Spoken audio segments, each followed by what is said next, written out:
You should know what happened this 1699 and why it is the most important event in history. Pirate Captain William Kidd buried his legendary treasure somewhere along the American East Coast before his arrest. Despite numerous searches, the bulk of it has never been found. Please let us know in the comments where you are watching this history video and what time you are watching it, and be sure to subscribe to the channel for future. Hello everyone and welcome to this special deep dive history narration series where we travel back through time to uncover the secrets that still haunt us today. Today we begin our epic journey into one of the greatest unsolved mysteries of the golden age of piracy, the year 1699, and the legendary buried fortune of Captain William Kidd. Picture this: the crashing waves of the Atlantic, a scarred ship riding the swells, and a man who was once a hero of the British crown now reduced to a desperate outlaw with chests of gold, silver, jewels, and silks hidden somewhere along the misty shores of what would one day become the United States. This isn't just a pirate story. This is the tale that inspired centuries of treasure hunts, Hollywood films, best-selling novels, and even modern-day expeditions using ground-penetrating radar and deep-sea submersibles. Why is 1699 the most important year in this saga? Because it was the exact moment when Kidd made the fateful decision to bury his plunder rather than surrender it, setting off a chain reaction of betrayal, trial, execution, and an enduring legend that has cost millions in failed searches and sparked the imaginations of millions more. Let's set the stage properly. To truly understand what happened in 1699, we have to rewind just a little, back to the man himself. William Kidd was born around 1645 in Dundee, Scotland, the son of a sailor. From a young age he was drawn to the sea like a moth to a lantern. By the 1680s he had become a respected privateer operating out of New York, a man commissioned by the English crown to hunt down enemy ships and pirates during the wars with France. He married a wealthy widow named Sarah Bradley Cox Ewart, settled into a fine house on Pearl Street in Manhattan, and seemed destined for a comfortable life of respectability. But history rarely lets a good man stay simple. In 1695, at the height of the War of the Grand Alliance, Kidd was given a royal commission by King William III himself and a group of powerful English investors, including the Earl of Bellamont, the future governor of New York. His mission was clear: sail the Indian Ocean, capture pirate vessels, and bring their loot back to England as a privateer, not a pirate. He was given a powerful new ship, the Adventure Galley, a 34-gun vessel with oars for calm seas and a crew of 150 hardened men. Imagine the departure from New York Harbor in September 1696. The Adventure Galley cutting through the waves, flags snapping in the wind, Kidd standing tall on the quarterdeck with his tricorn hat and flowing coat, believing he was about to become one of the richest and most celebrated captains in the empire. But the voyage was cursed from the start. Storms battered the ship off the coast of Africa. Scurvy and fever claimed dozens of his crew. When he finally reached the Indian Ocean in early 1697, the pickings were slim. The French ships he was supposed to hunt were nowhere to be found. His men grew restless, demanding prizes. And here's where the transformation begins, the slow slide from privateer to accused pirate.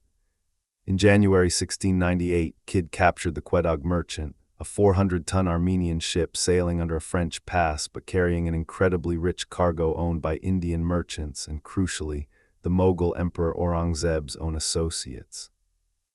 The hold was bursting with silk, calico, opium, iron, saltpeter, and most importantly, chests of gold, silver coins, jewels, and even a bag of diamonds. Kidd claimed it was a legitimate prize because of the French pass, but the cargo's owners screamed piracy. News traveled fast. The Mughal Empire threatened war with Britain unless the pirate was brought to justice. By late 1698, Kidd was a wanted man. The Adventure Galley was leaking badly, so he transferred the treasure to a smaller sloop called the San Antonio and began the long, tense voyage back toward the Americas. He stopped in the Caribbean, then made his way north, dodging naval patrols and trying to negotiate with his powerful backers in New York and Boston. But betrayal was already in the air. His former investors, fearing scandal, had turned against him. Governor Bellamont, once his friend, now held a secret arrest warrant. Kidd knew he was walking into a trap, yet he had one last card to play, the treasure itself. In the spring of 1699, he reached the American colonies, first anchoring off Long Island, then moving cautiously toward Boston. But before he surrendered, he made the decision that would echo through history. Somewhere along the East Coast, in the summer months of 1699, Captain Kidd buried the bulk of his plunder. Let me paint that scene for you in vivid detail because this is the heart of our story. Picture a moonless night in June or July 1699. The San Antonio slips silently into a secluded cove, perhaps near Oyster Bay on Long Island, or maybe further east on Gardiner's Island, or even along the rocky shores of Connecticut or Rhode Island. The crew rows longboats ashore, their oars muffled with cloth to avoid making sound. Kidd himself, lantern in hand, leads a small, trusted party deep into the woods or up a hidden creek. They carry heavy wooden chests reinforced with iron bands, each one weighing hundreds of pounds. Inside, thousands of pieces of 8 Spanish gold doubloons, silver bars stamped with exotic marks, bolts of the finest Indian silk that shimmered like liquid moonlight, pearls the size of marbles, emeralds and rubies from the mines of Golconda, and strange artifacts from the East that no European had ever seen. The men dig furiously in the soft earth or pry loose rocks from a cave wall. Sweat pours down their faces. Kidd supervises every detail, marking the spot not with an obvious X but with coded signs only he understood. A certain twisted tree, a rock formation that looked like a sleeping bear, a compass bearing taken from a distant lighthouse. He buries not just gold but also incriminating documents, the French passes that proved his innocence, and perhaps even more personal items from his life at sea. Why bury it at all? That is the question that has obsessed historians, treasure hunters, and dreamers for over 3 centuries. Kidd wasn't a fool. He knew that if he sailed into Boston Harbor with the full cargo, it would be seized immediately and he would hang before he could present his defense. By hiding the majority of the treasure, he believed he could use it as leverage. He would surrender a small portion to prove his goodwill, negotiate with Bellamont, and later return to retrieve the rest once his name was cleared. Or perhaps, in darker moments, he already sensed the noose tightening and wanted to ensure that if he fell, his family or loyal crew could one day claim the fortune. Whatever his exact reasoning, the act of burial in 1699 transformed a simple pirate trial into an eternal mystery. Only a fraction of the Quedagh merchant's cargo was ever officially recovered, about 50 pounds of gold, some silver, and a few jewels that Kidd handed over in Boston. The rest, estimated by contemporary accounts to be worth anywhere from 200,000 to 400,000 British pounds in 1699 money, which today would be tens of millions or even hundreds of millions of dollars, simply vanished into the American landscape. As the summer of 1699 wore on, Kidd's situation deteriorated rapidly. He sailed into Boston in July, expecting a fair hearing, but Governor Bellamont had him arrested on July 6. His wife Sarah and their 2 daughters watched in horror as he was clapped in irons and thrown into the stone prison. From there he was shipped back to England in chains, arriving in April 1700. The trial that followed in May 1701 was one of the most sensational in British legal history. Kidd was accused of piracy and murder, though the evidence was shaky and politically motivated. His backers in Parliament wanted him silenced to avoid scandal. On May 23, 1701, at Execution Dock in Wapping, London, Captain William Kidd was hanged. Legend says the first rope broke, so they hanged him twice, then chained his body in a gibbet at Tilbury Point as a warning to other sailors. But even as his body swung in the wind, the question burned brighter than ever. Where exactly had he buried that treasure in 1699? The search began almost immediately. In 1699 itself, after Kidd's arrest, Governor Bellamont sent men to Gardiner's Island, where Kidd had openly left some treasure with the Gardiner family as a deposit. They dug up 11 bags of gold and silver worth about 14,000 pounds, but everyone knew it was only a fraction. John Gardner, the island's owner, swore under oath that Kidd had spoken of more where that came from, but refused to reveal the location. Over the next decades, rumors spread like wildfire. Fishermen on Long Island claimed to have seen Kidd's men digging by lantern light. Old sailors in New York taverns whispered about a map drawn in blood on a piece of sailcloth. By the 1700s, treasure hunters were already combing the beaches from Montauk Point all the way down to the Jersey Shore. In the 1800s, the legend exploded. Edgar Allan Poe wrote The Gold Bug, clearly inspired by Kidd. Robert Louis Stevenson modeled parts of Treasure Island on the story. Even President Franklin D. Roosevelt, as a young man, dug on Gardner's Island with a metal detector, convinced he could solve it.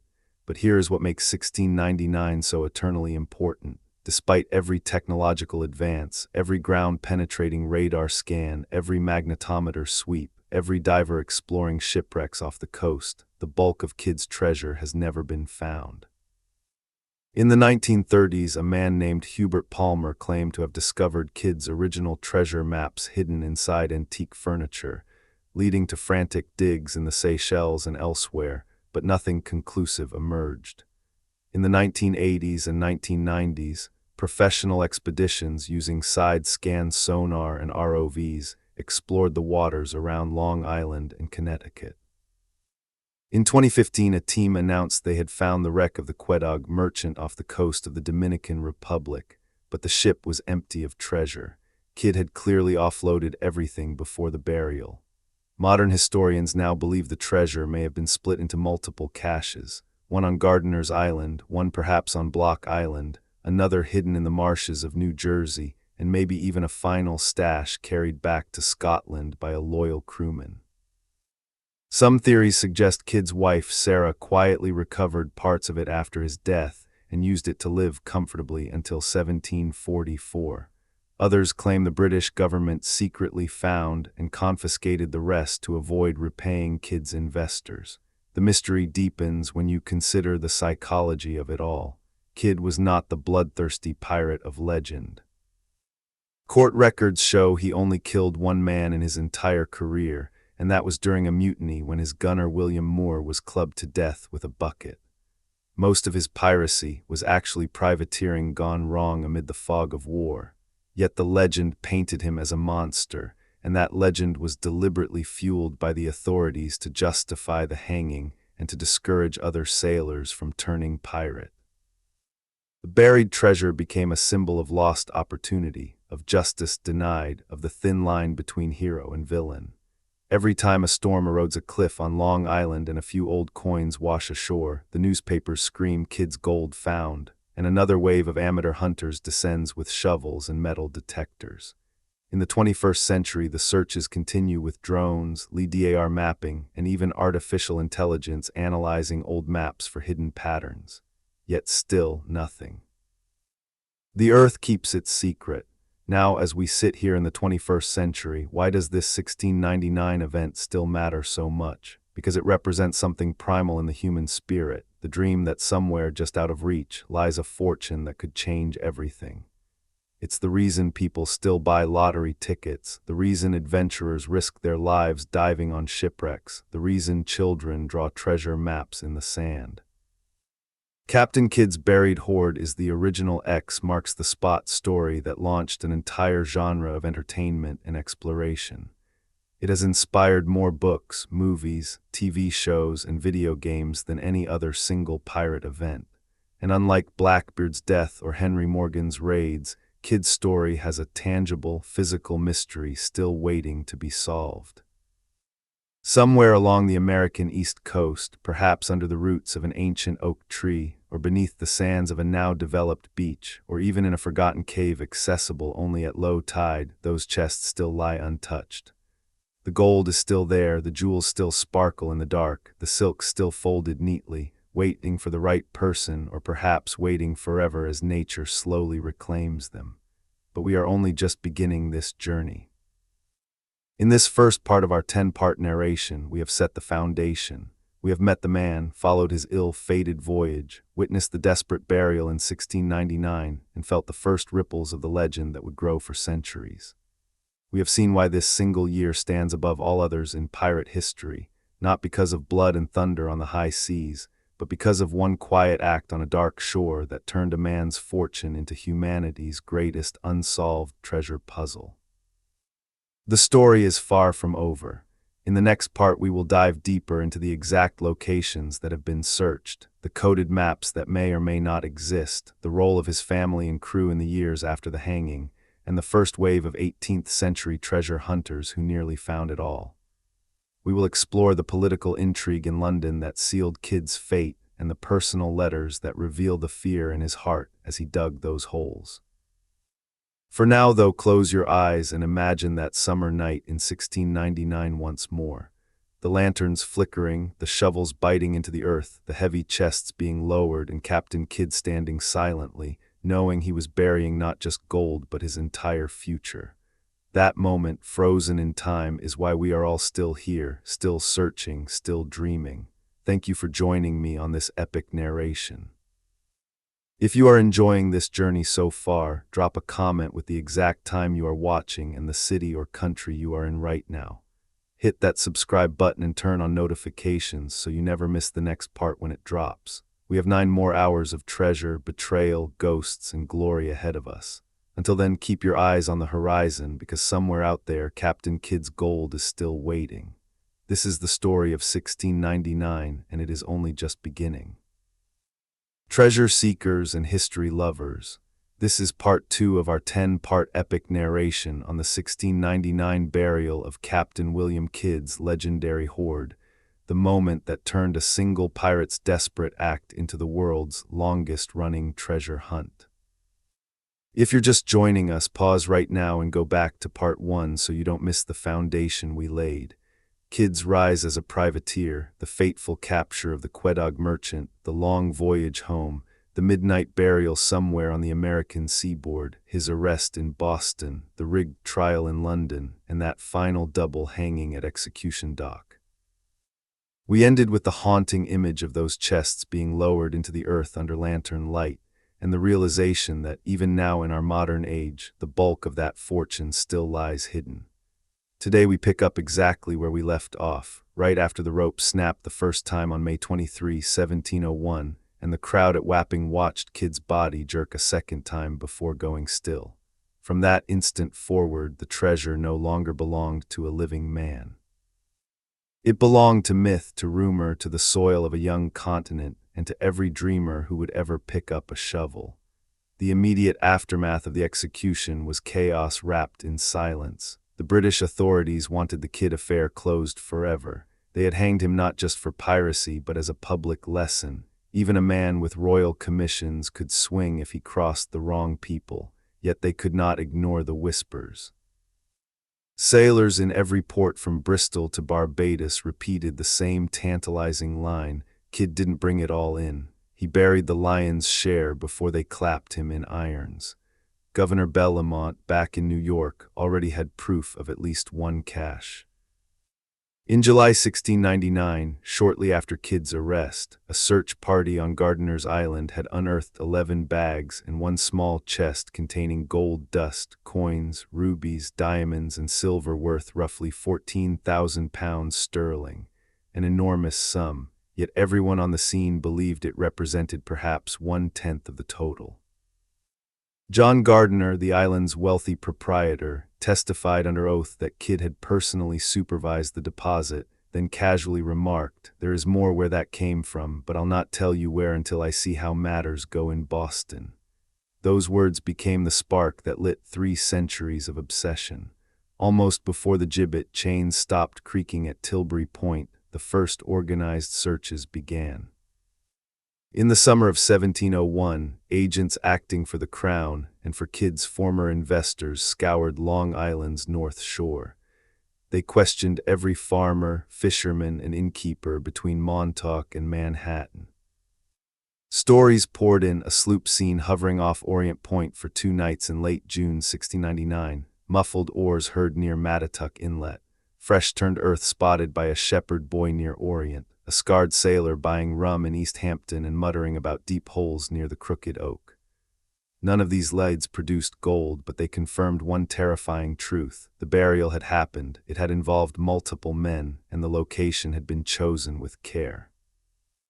Kidd was no amateur, he had sailed these waters for years. He knew every cove, every tidal marsh, every headland that could hide a boat from prying eyes. By 1705, the searches had become semi-official. Lord Bellamont was dead, but his successor, Lord Cornbury, inherited the file. Cornbury, notoriously corrupt, saw opportunity. He dispatched surveyors and militia to probe the eastern end of Long Island, focusing on Gardiner's Island and the neighboring Plum Island. They dug test pits around every prominent tree, blasted small caves with gunpowder, even diverted streams to see if water would reveal sunken chests. Nothing. Meanwhile in London, Kidd's widow Sarah fought a different battle. Left destitute after her husband's estate was confiscated, she petitioned Parliament repeatedly for restitution, claiming her husband had acted lawfully and that the hidden treasure could prove his innocence if recovered. Parliament stonewalled her. Some historians now believe Sarah may have known more than she let on. Letters preserved in the British National Archives show she maintained contact with several of Kidd's former officers who had escaped arrest. One of them, a man named Robert Livingston, Jr., a New York merchant who had helped outfit the Adventure Galley, quietly purchased additional land on the Hudson River shortly after 1701. Coincidence or quiet recovery of a secondary cache? As the 1710s dawned, the story began to fracture into regional legends. On the Connecticut shore, locals swore Kidd had landed near Saybrook, rode up the Connecticut River under cover of fog, and buried chests in the Lime Hills. Fishermen on Block Island, Rhode Island, told of a night in 1699 when lanterns flickered for hours near the bluffs called Southeast Light. New Jersey had its own tales. Kidd supposedly sailed into Barnegat Bay, hid treasure on what is now Island Beach, then used the Mullica River marshes as a fallback. Each colony developed its own Kidd country, each convinced their stretch of coast held the prize. Tavern songs grew longer and more elaborate. One popular ditty from 1720 went something like this: "From Gardiner's Sand to Plum Gut Tide, Kidd dug his gold where the black oaks hide." By compass north in the moon's own glow, he marked the spot where no man should go. Dig if ye dare, but the curse will find any who touch what Kidd left behind.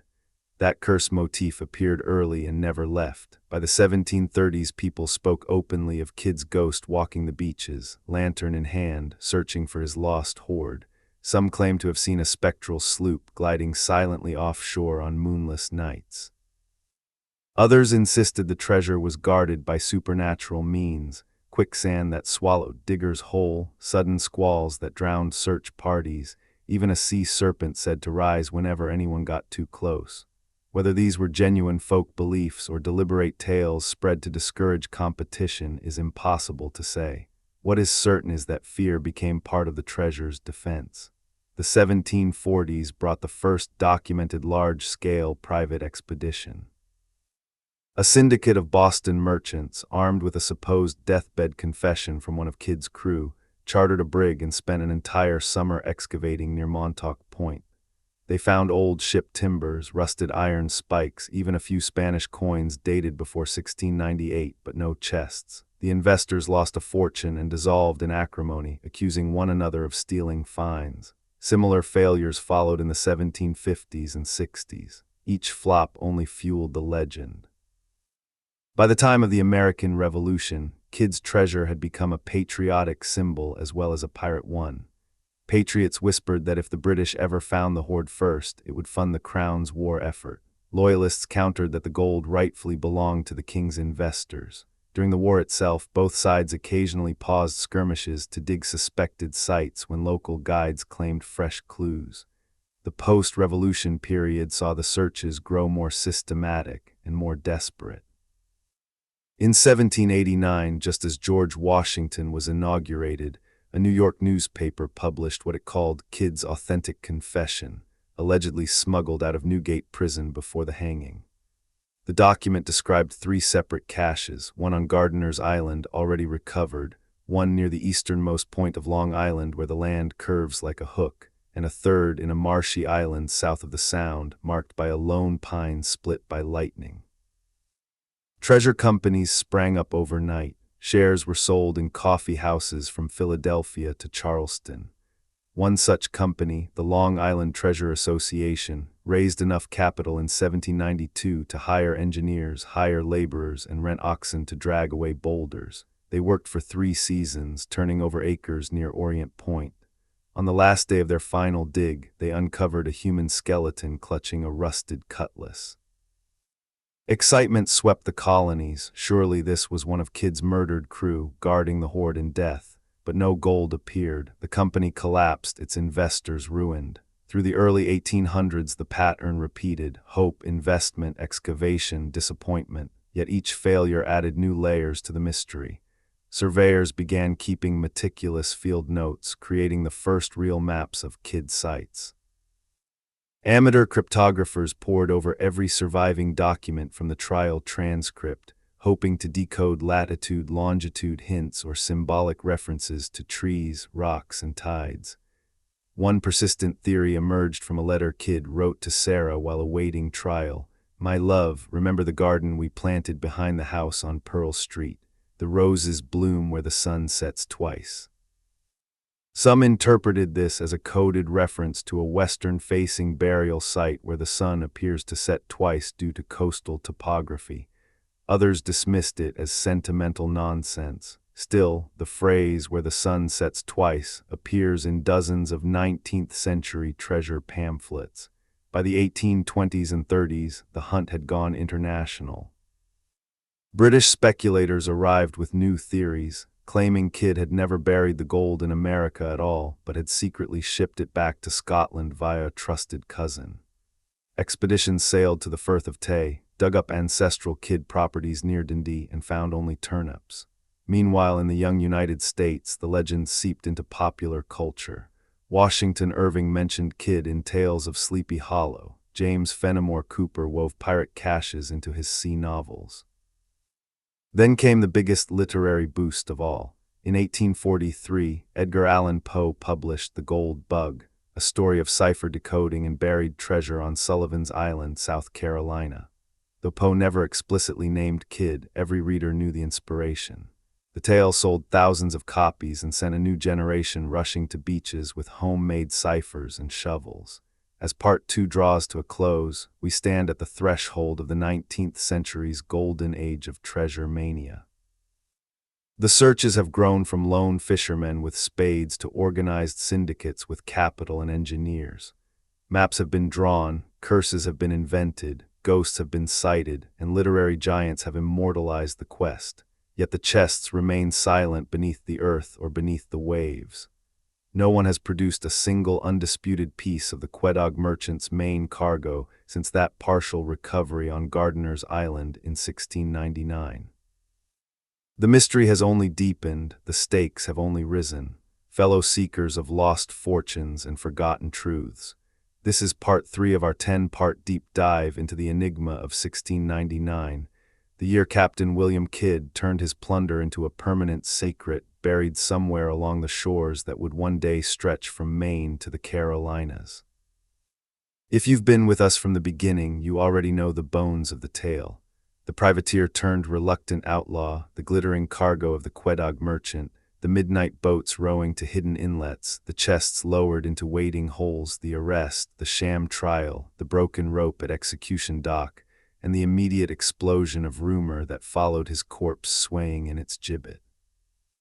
In Part 2, we trace the first frantic decades after 1701, the Gardiner's Island recovery that proved the burial was real, the regional legends sprouting like weeds along every coastline, the tavern songs, the spectral sightings, the failed syndicates of the 1700s and 1780s, the skeleton clutching a cutlass, the cryptic line in Kidd's prison letter about the garden where the sun sets twice. We ended standing on the cusp of the 19th century when the hunt was about to change forever. Today we cross that threshold into the Victorian age in the first half of the 1800s, a period when treasure hunting around the Kidd legend became something between respectable archaeology, outright grift, pseudoscientific obsession, and national pastime. Metal detectors did not yet exist, but cryptography did. Lithography allowed mass production of supposed treasure maps. Newspapers serialized every rumor. Mediums claimed to speak with kids' ghost. Forgers flourished, and for the first time people began to believe they were inches away from actually finding the hoard.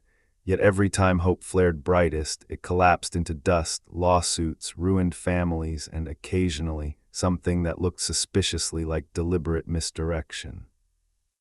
Let us step carefully into this swirling era of near misses, blood-inked parchments, midnight explosions, and the first serious suggestion that someone may have already recovered the gold long ago and kept silent. The year is 1809. Napoleon is marching across Europe. The United States is barely 33 years old, and in a smoky New York tavern called the Shakespeare Head, a man named Samuel Roberts claims he has just purchased the genuine deathbed confession of Darby Mullins, one of Kidd's crewmen hanged alongside him in 1701. Roberts produces a yellowed sheet of vellum supposedly signed in Mullins's own hand, dated April 1701, 2 weeks before the execution. The document describes not one burial site but 4. Upon Gardiner's Island, where the great house stands, already recovered, as everyone knew. In a small bay eastward of Plum Gut, where 2 streams meet under a triple-trunked beach. Beneath the bluff called Orient Hook, 40 paces north by east from the rock that resembles a turtle's shell. On the southern shore of a marshy isle in the Sound, marked by a stake driven deep and a chain of 3 links buried at its base. Robert sells shares in what he calls the Mullins Recovery Company at $10 apiece.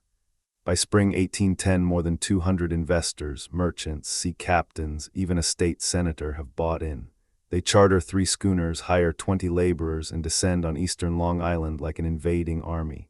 They blast open caves with black powder, divert creeks with wooden dams, cut down entire stands of beech trees to check root systems for hollows. On July 14, 1810, near the supposed Turtle Rock at Orient Point, their shovels strike something hard. A collective gasp rises. They uncover a small iron kettle containing 37 Spanish milled dollars dated 1695-1697 and a single emerald the size of a grape. The newspapers go wild. "KIDDS Gold AT Last," screams the headline in the New York Evening Post. Share prices triple overnight. But the celebration lasts exactly 4 days. Experts examine the coins and declare them genuine, but nothing ties them directly to the Quedagh merchant cargo. The emerald is real but small. Jewelers value it at perhaps 80 pounds sterling. No chests, no silks, no bars of precious metal. The investors accuse Roberts of salting the site to keep them digging. Roberts counters that the coins prove they are on the right track and more lies deeper. The company fractures. Fistfights break out on the beach. By autumn the laborers have deserted, the schooners have been seized for unpaid bills, and Samuel Roberts vanishes with what remains of the treasury. The 37 coins and single emerald disappear into private collections. To this day numismatists argue whether they were ever part of Kidd's hoard or simply clever bait, yet the 1810 debacle only whetted the appetite. Between 1815 and 1835, at least 17 documented Kidd companies formed and failed along the northeastern seaboard. Each followed roughly the same script. A charismatic leader produces a document, a map, a letter, a sailor's dying words, sells shares, mounts an expedition, unearths something tantalizing but insignificant, a few coins, a rusted anchor, a human bone, then collapses amid accusations of fraud. The most infamous of these was the 1827 Hicks map affair in Connecticut. A Bridgeport innkeeper named Elias Hicks claimed to have inherited a leather pouch containing a map drawn by Kidd himself on the back of a French naval chart. The map showed a jagged coastline, a compass rose, a dotted line leading inland to an X beside the words, 40 paces from Ye Gallows Tree. Hicks swore the chart had been smuggled out of Newgate prison by a sympathetic turnkey and passed down through his family. Investors poured in from Hartford, New Haven, even Philadelphia. They focused on a site near Clinton, Connecticut, where an ancient hanging tree had once stood on a bluff overlooking Long Island Sound. For 6 weeks in the summer of 1827, they excavated a series of concentric trenches. On August 3, they struck wood, a heavy oak plank buried 5 feet down. Beneath it lay a second plank, then a third. Excitement reached fever pitch. The crowd grew to several hundred spectators. Then the fourth plank revealed nothing but undisturbed clay. No chest, no gold, nothing. Hicks insisted the real cache lay 10 feet further north. The crew dug another week and found only groundwater. The company dissolved in a storm of lawsuits. Hicks was arrested for fraud but released when the court ruled the investors had speculated at their own risk. The leather map, however, survived. It passed through several hands and resurfaced in 1892, only to be denounced as a clever 19th-century fake by a Harvard historian who proved the ink contained an aniline dye not invented until 1856.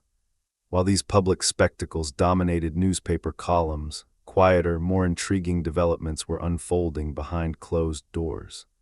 Sarah Kidd, the captain's widow, had died in 1744 in New Jersey at the age of about 75. She had lived modestly but never in poverty after 1701. Court records show she owned property in New York and Burlington, New Jersey, and maintained a household with servants until the end. Where did the money come from? Her husband's estate had been confiscated. The partial Gardiner's Island recovery went straight to the Crown's investors. Yet Sarah never begged in the streets. Some historians now believe she, or someone acting for her, recovered at least one secondary cache in the years immediately following the execution.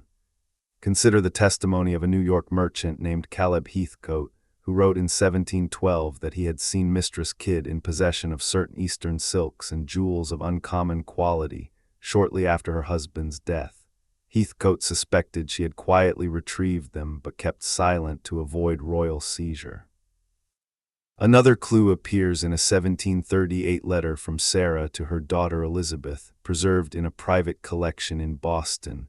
The garden we spoke of has borne fruit at last. Take only what is needful and speak of it to no one.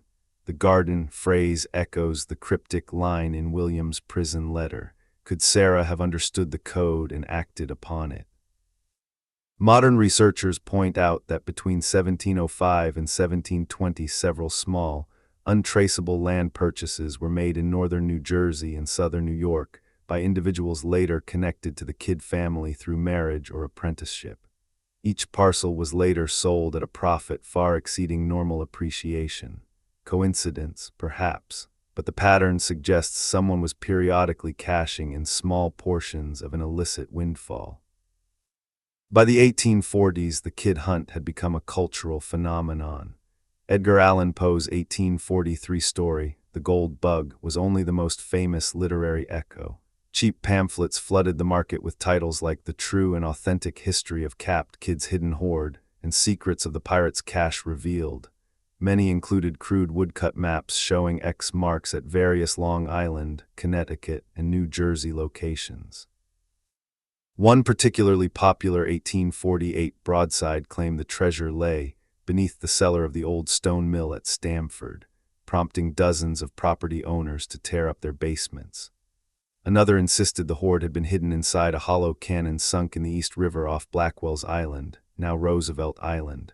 Divers hired by a New York syndicate spent the summer of 1851 probing the riverbed with grappling hooks and found only mud and Civil War-era debris. The 1850s brought the first whisper of something resembling modern forensic treasure hunting. A civil engineer named Jeremiah Taylor, working for a Philadelphia investment group, introduced the concept of systematic triangulation. He obtained copies of 1699-1701 Admiralty charts of the Sound and Long Island waters, plotted every reported Kidd sighting from contemporary logs, cross-referenced them with tidal data and compass variations of the period, and narrowed the most probable burial zones to 3 areas. 1. The north shore of Long Island between Port Jefferson and Orient. 2. The Connecticut shore between Niantic and Old Saybrook. 3. The western approaches to Gardiner's Island. Taylor's syndicate raised $20,000, an astronomical sum in 1856, and spent 2 seasons digging test pits on a grid pattern. They employed a primitive magnetic compass to detect iron reinforcement bands on chests. On September 12, 1857, one of their probes returned a strong reading near Duck Pond on the North Fork of Long Island. Workers excavated a pit 12 feet deep and uncovered a layer of ship's ballast stones, clearly brought ashore deliberately. Beneath the stones lay a single iron bar, heavily corroded but stamped with what appeared to be an Armenian merchant's mark matching descriptions of the Quedagh merchant cargo. The bar was paraded through Greenport like a holy relic. Experts confirmed the stamp was consistent with late 17th century Indian trade goods. The syndicate declared victory. Newspapers announced Kidd's treasure located at last. But when they dug deeper, they found only more ballast and clay, no chest, no coins, no jewels. The iron bar had likely been discarded during the original burial as excess weight. The excitement evaporated. Taylor's investors lost everything. He himself died penniless in 1862, still insisting on his deathbed that the main deposit lies within 50 yards of where we stopped. As the American Civil War erupted, the Kidd hunt paused, but only briefly. Union and Confederate soldiers alike carried pocket editions of treasure pamphlets into camp. More than one deserter was caught with a homemade map of eastern Long Island tucked inside his bedroll. After Appomattox, the searches resumed with renewed vigor, fueled by returning veterans accustomed to digging trenches and following orders. The year 1869 saw the formation of the Gardiner's Island Treasure Company, ironically backed in part by descendants of the original Gardiner family.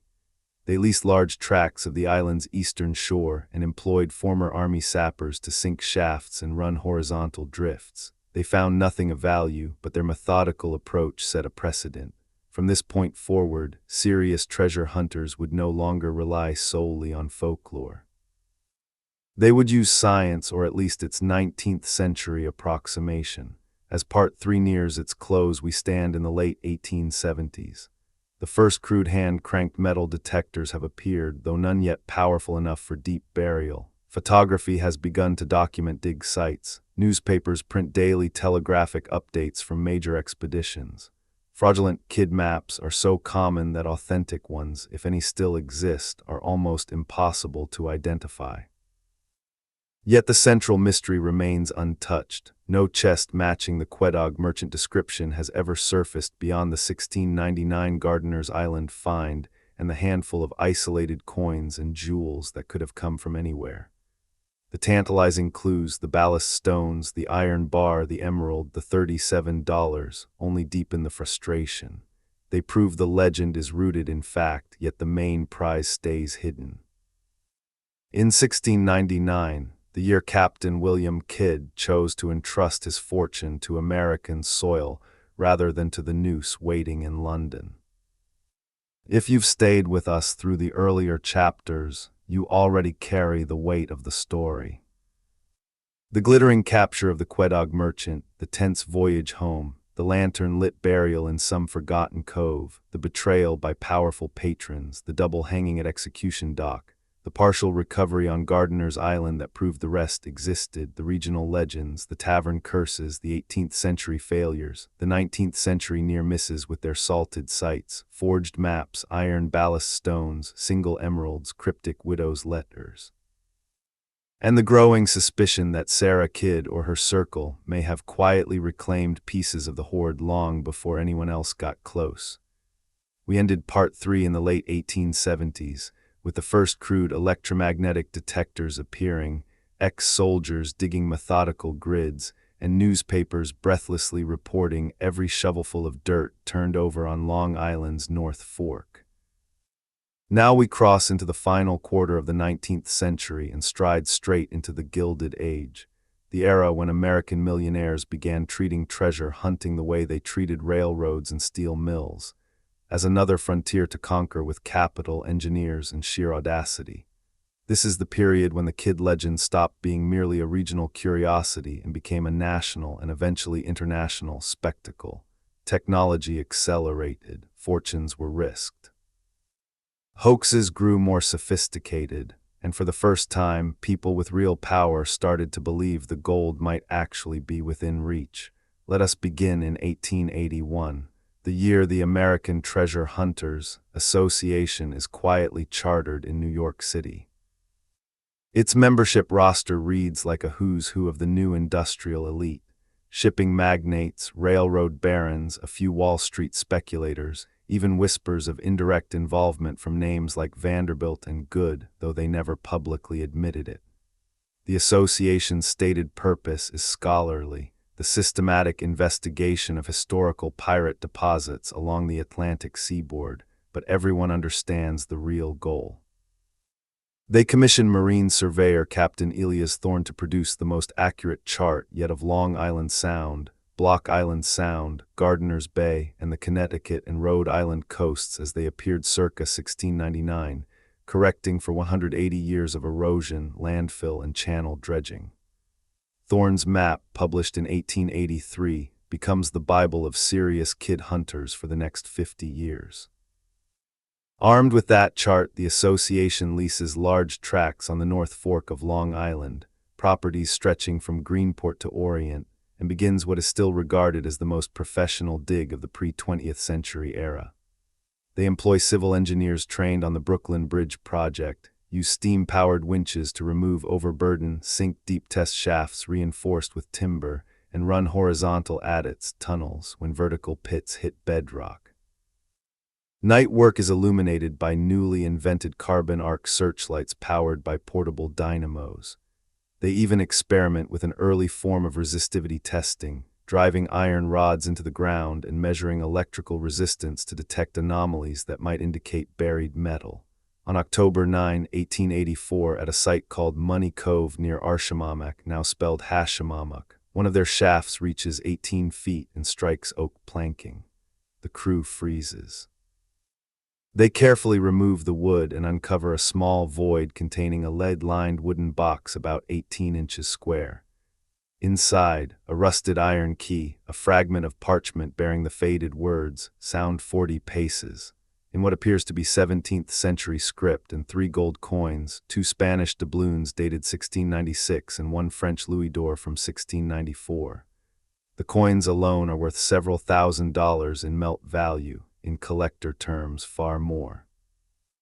The association declares the find definitive proof that Kidd utilized Money Cove as a primary or secondary deposit site. The New York Times runs a front-page story with an artist's sketch of the box being raised. Share prices in related land companies skyrocket, but once again hope collides with reality. The box contains no bulk treasure. The parchment fragment is too damaged to yield a usable bearing. Experts later determined the handwriting could be Kidd's or could belong to any educated sailor of the period. The coins, while genuine and correctly dated, show no direct link to the Quedagh Merchant Manifest. Most damning, the lead lining is 19th century commercial grade, not 17th century. The consensus among skeptics, and eventually among many association members, is that the site had been salted, either by a disgruntled laborer hoping for a bonus or by an outside party trying to discredit the entire effort. The association fractures. By 1887, most of the big money backers have withdrawn, quietly writing off their losses as the cost of playing a very expensive game. Yet the Money Cove find of 1884 has a lasting effect. It convinces a new generation that the treasure is not mythical, it is physical, it left traces, and those traces can be followed with enough money and science. From the 1890s onward, the search enters its modern phase. Dynamite becomes routine. Wealthy summer residents on eastern Long Island allow, and sometimes finance, blasting of suspicious rock outcrops and sea cliffs. In 1892, near Orient Point, a charge opens a small sea cave sealed by fallen boulders. Inside, searchers find the remains of a 17th century lantern, shards of green glass bottles, a brass navigational divider, and most intriguingly, a small brass plate engraved with the letters WK and what might be a partial date 16. The plate is rushed to experts at the American Geographical Society. They confirm the engraving style matches late 1600s shipboard instruments. For a few weeks, the newspapers proclaim Kidd's personal effects recovered, main hoard must be near. then silence, no chests follow. The cave appears to have been a temporary cache or a lookout post, not the main burial. Underwater searches also begin in earnest during this decade. Divers in brass helmets and weighted boots probe the shallows around Gardiner's Island, Plum Gut, and the northern approaches to Block Island. In 1896, a diver working for a Boston syndicate reports striking a large wooden object at 28 feet off Orient Point. He describes it as a chest or crate heavily encrusted, too heavy to move without machinery. A salvage barge is dispatched with lifting gear, but a sudden nor'easter scatters the operation. When they return 3 days later, the object is gone, either swept away by the storm or, as some insist, quietly raised and concealed by the diver and his tender. The incident fuels endless conspiracy theories but produces no verifiable proof. As the century turns, the kid hunt attracts genuine eccentrics and visionaries. In 1902, a retired British naval officer named Reginald Ashcroft arrives in New York claiming to possess the final authentic kid chart, smuggled out of London by a prison chaplain in 1701. Ashcroft's map is drawn on what he says is vellum cut from a ship's sail, marked with compass bearings, tidal notes, and a cryptic symbol resembling a broken anchor. He refuses to reveal the starting point but offers to lead expeditions for a 40% share. Several syndicates bite. Over the next 4 years, Ashcroft conducts digs in Rhode Island, Connecticut, and New Jersey, always stopping short of the supposed final location and demanding more funds. In 1906, he disappears after cashing a large check in Providence. The map is later exposed as a forgery. Chemical analysis shows the ink contains chrome yellow pigment not manufactured until the 1820s. Ashcroft is never seen again. Some believe he fled to South America with enough money to live comfortably. Others darkly suggest he met the same fate as men who knew too much about the real location. But the most sensational development of the early 20th century is yet to come. In 1934, a modest antiques dealer in Shropshire, England, named Hubert Palmer purchases 2 oak cabinets that once belonged to a sea captain named W. Hawkins.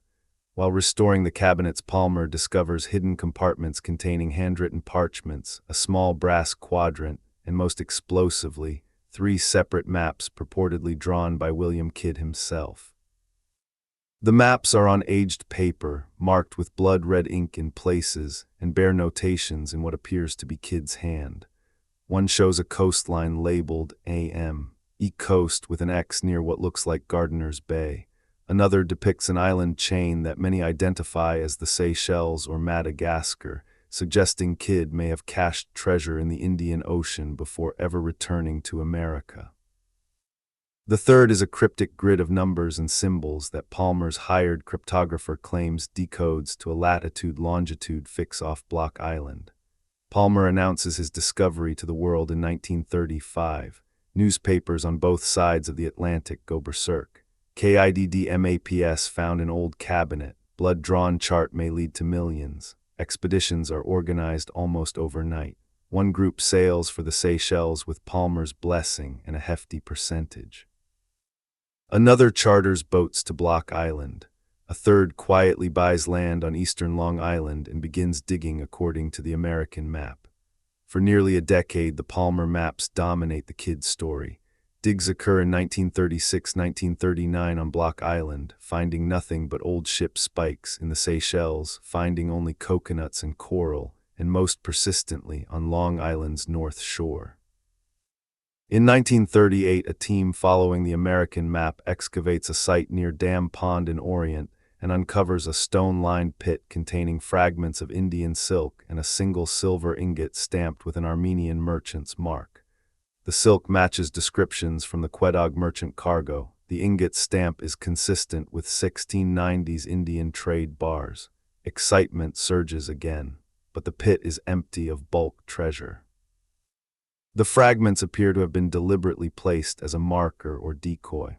World War II interrupts everything. Palmer dies in 1945. His maps pass to relatives, then to private collectors. In the 1950s and 60s, academic analysis slowly dismantles their authenticity. Paper dating places the sheets to the mid-18th century at earliest. The blood ink is identified as red ochre mixed with linseed oil, a common artist's medium of the 1700s. Handwriting experts cannot conclusively match the script to Kidd's known examples from trial documents. Most damning, carbon dating of silk fragments from the 1938 dig shows they date to the early 1800s, not 1698. The consensus by the 1970s is that the Palmer maps represent one of the most elaborate and expensive hoaxes in treasure hunting history, though a brilliantly executed one that fooled experts for decades. Yet even as the Palmer episode collapses, it leaves an important legacy. It proves that people will still invest millions and cross oceans on the slimmest thread of evidence. It also keeps the legend alive at a time when many assumed the story had finally grown cold.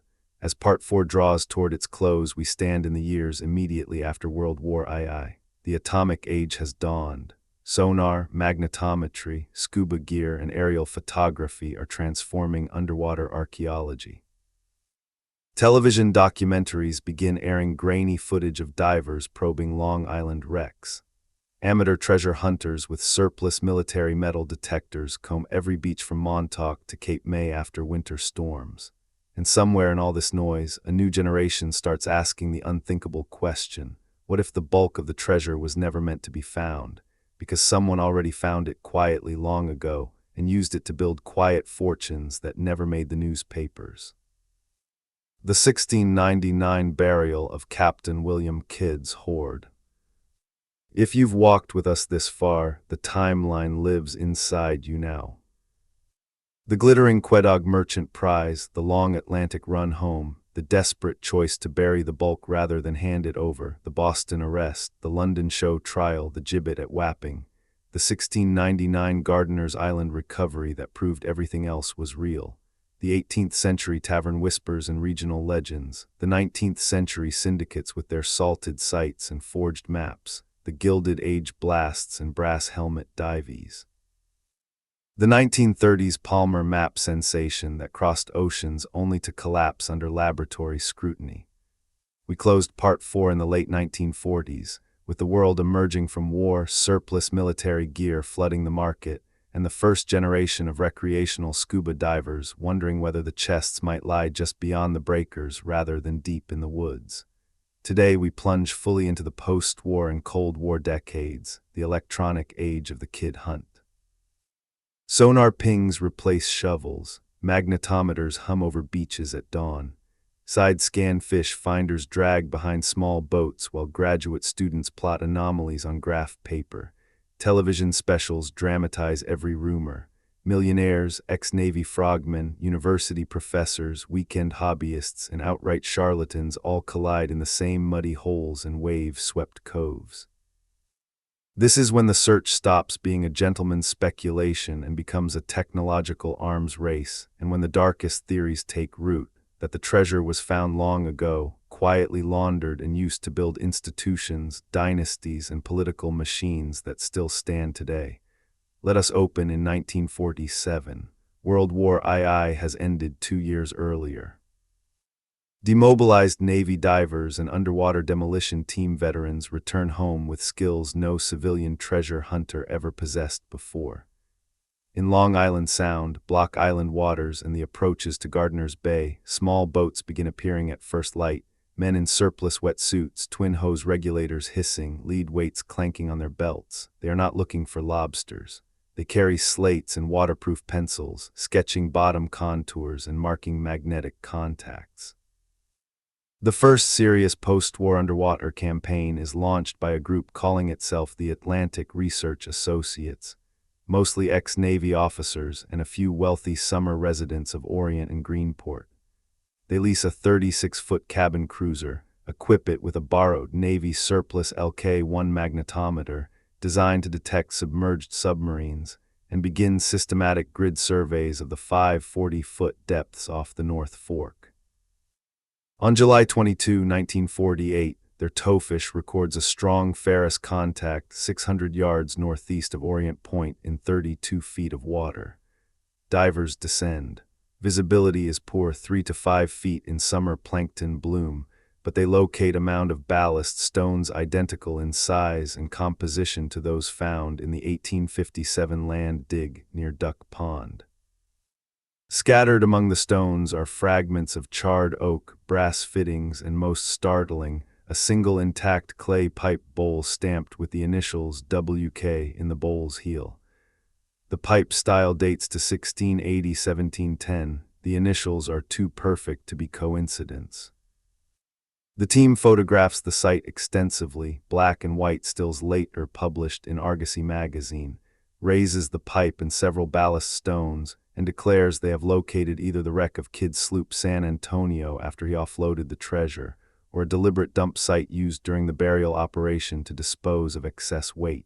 The find makes national headlines. Life magazine runs a 6-page spread titled "Divers Close In on Kidd's Millions."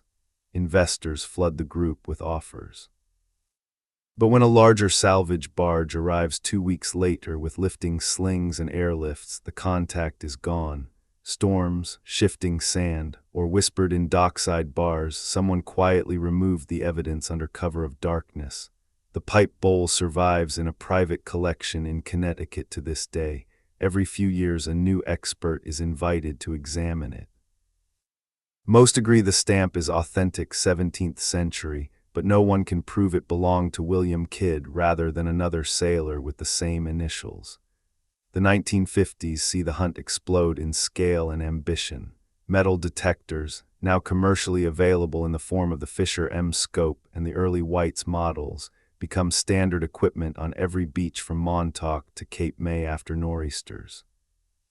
Storm-washed coins turn up with regularity. Spanish pieces of 8 dated 1690-1697, a handful of French écus, even one small ruby ring found in 1954 by a teenager walking the Orient Beach after Hurricane Hazel.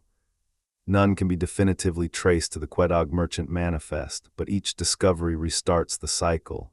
Newspaper stories, new treasure clubs, weekend hunts that tear up dunes and marshes. In 1956, a former Navy lieutenant commander named Harold H. Hal Thompson forms the most professional organization yet, the Eastern Seaboard Historical Recovery Corporation. Thompson has access to declassified wartime sonar records and knows people at the Woods Hole Oceanographic Institution. He raises $180,000, roughly $2 million in today's dollars, from a consortium of New England industrialists and begins what he calls Operation Quedagh, a multi-year survey using side-scan sonar, then brand-new technology, proton precession magnetometers, and sub-bottom profilers capable of imaging features buried under 3 to 5 meters of sediment. They concentrate on 3 high-probability zones identified from 300 years of accumulated leads. Zone A, the underwater approaches to Gardiner's Island, especially the channel between the island and the North Fork where Kidd could have anchored the San Antonio in deep water while boats ferried chests ashore. Zone B, the 20-50-foot contours off Money Cove/Archimamac, site of the 1884 land find and repeated 20th century magnetic hits. Zone C, a cluster of anomalies in Plum Gut, the narrow, treacherous passage between Plum Island and Orient Point, perfect for a quick, concealed offload under cover of fog. In the summer of 1958, Zone B yields the most dramatic contact yet. Side-scan imagery shows a rectangular target 12 feet by 6 feet, buried under 4 feet of sand, with a strong magnetic signature suggesting iron bands or reinforcement straps. Divers confirm the shape but cannot excavate fully without heavy equipment. Thompson leases a crane barge. On August 14, 1958, they expose the top of what appears to be a large wooden chest, oak planks heavily worm-eaten, bound with iron. The moment is captured on 16 film, bubbles streaming upward, the crane cable taut, the chest breaking the surface for the first time in 259 years. Then disaster. As the chest clears the water, the rotted bottom gives way. Thousands of gallons of black water and fine silt pour out. The iron bands snap. The entire structure disintegrates into fragments before it can be laid on the deck.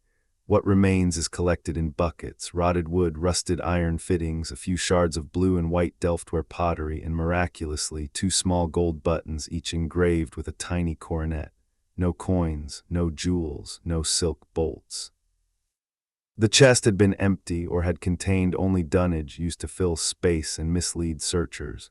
The disappointment is crushing. Thompson's investors pull out. The corporation dissolves in acrimony, yet the film footage survives. It airs repeatedly on early television treasure hunting specials through the 1960s and is still studied by modern researchers. The consensus today is that the chest was real, 17th century construction, and almost certainly used by Kidd's party, perhaps as a decoy or a failed attempt to hide a portion that later had to be moved. The gold buttons are accepted as genuine period artifacts, though their provenance remains debated. While the professionals chase sonar blips, amateur hunters flood the shores. Metal detector clubs form in every coastal county from Maine to Virginia. Finds are modest but constant: silver sixpences, copper farthings, the occasional gold ring or earring washed out of eroding bluffs. In 1962, a retired schoolteacher named Margaret Poole discovers a small lead canister containing 14 silver coins and a folded parchment fragment on her property near Southold, Long Island. The coins date 1685-1697. The parchment bears only 3 legible words: Sound Paces Oak. Carbon dating later places the paper to 1690-1710. The canister is displayed at the Suffolk County Historical Society for years. Experts call it the strongest single piece of physical evidence yet linking a private find to the Kidd legend. But no map, no further directions, no jackpot. By the late 1960s and early 1970s, the hunt acquires a countercultural edge. Hippie communes on eastern Long Island and in rural Connecticut organize Kidd digs as communal rituals. They use dowsing rods, pendulums, and self-proclaimed psychics who claim to channel the captain's restless spirit. One group in 1971 reports digging a pit near Dam Pond according to a trance vision and finding a human skull with a musket ball lodged in the forehead, supposedly one of Kidd's murdered crewmen.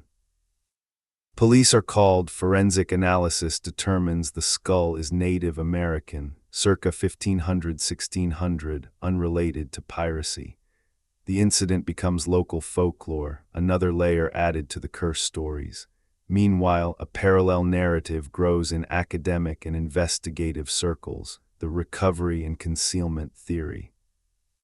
A 1969 article in American Heritage magazine by historian Samuel Eliot Morison floats the possibility that Sarah Kidd's descendants, or agents acting for the original London investors, located at least one major cache in the early 18th century and used the proceeds discreetly.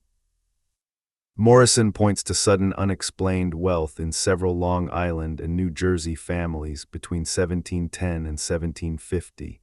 New stone mansions, large land purchases, endowments to churches and schools.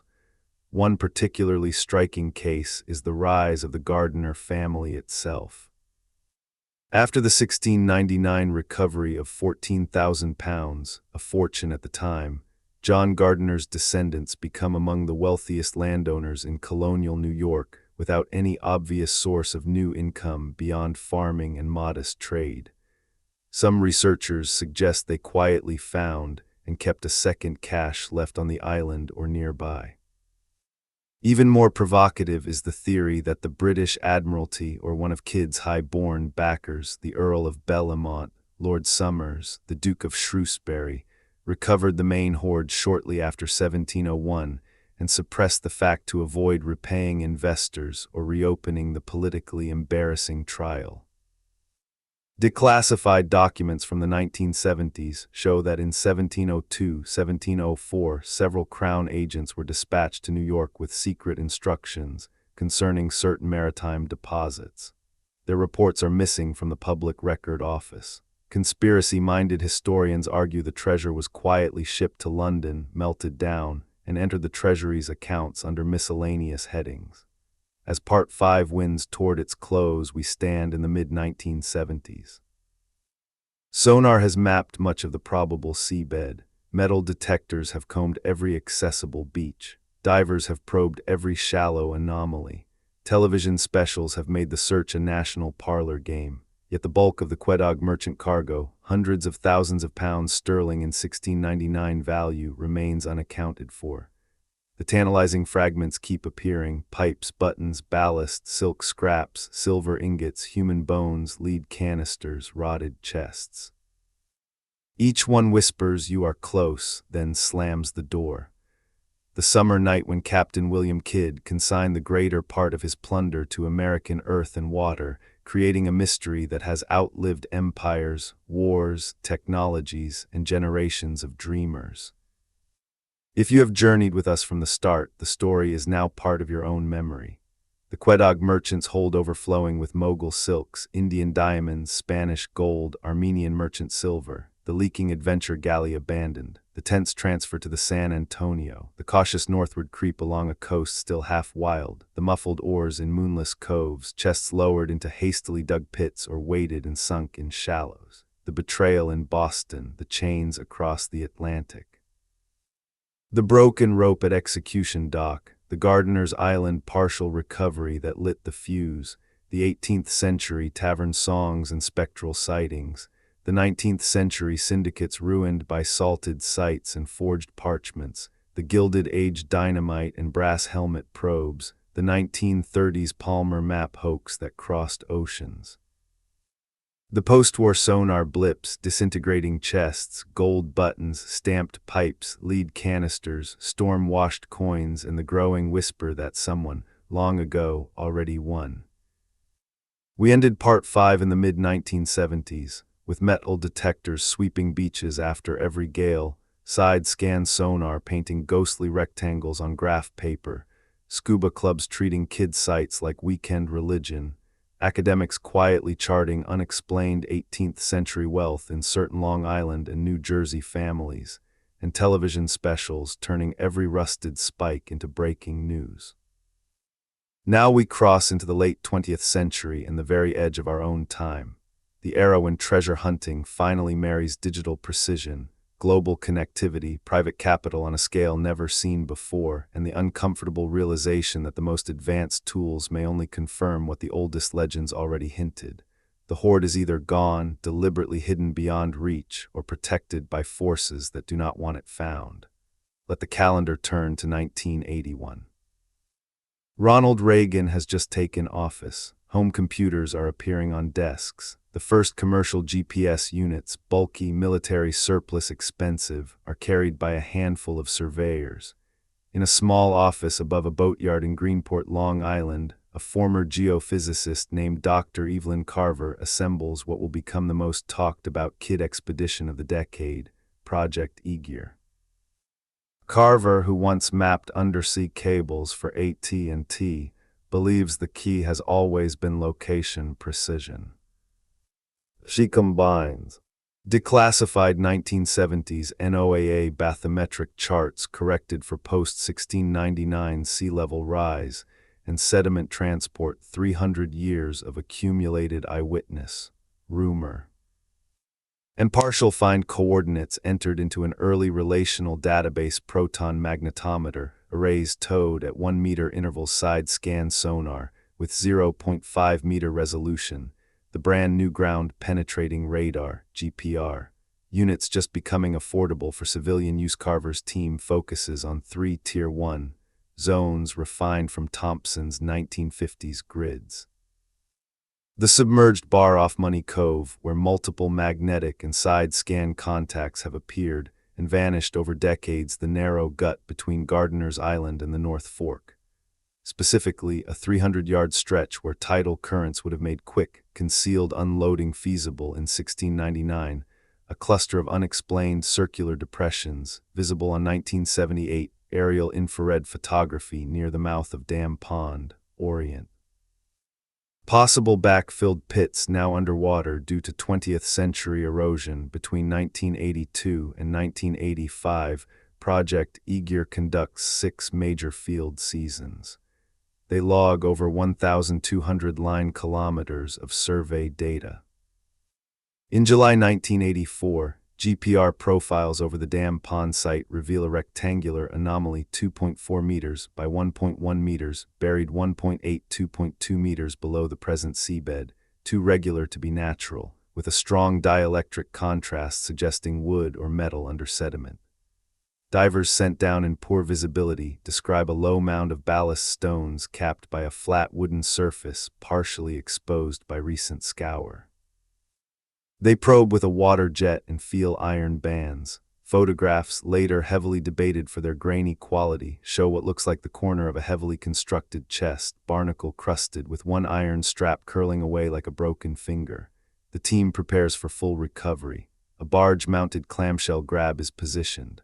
On the night of August 3, 1985, under strict secrecy to avoid media and rival hunters, the grab descends. It closes. Tension comes on the cable.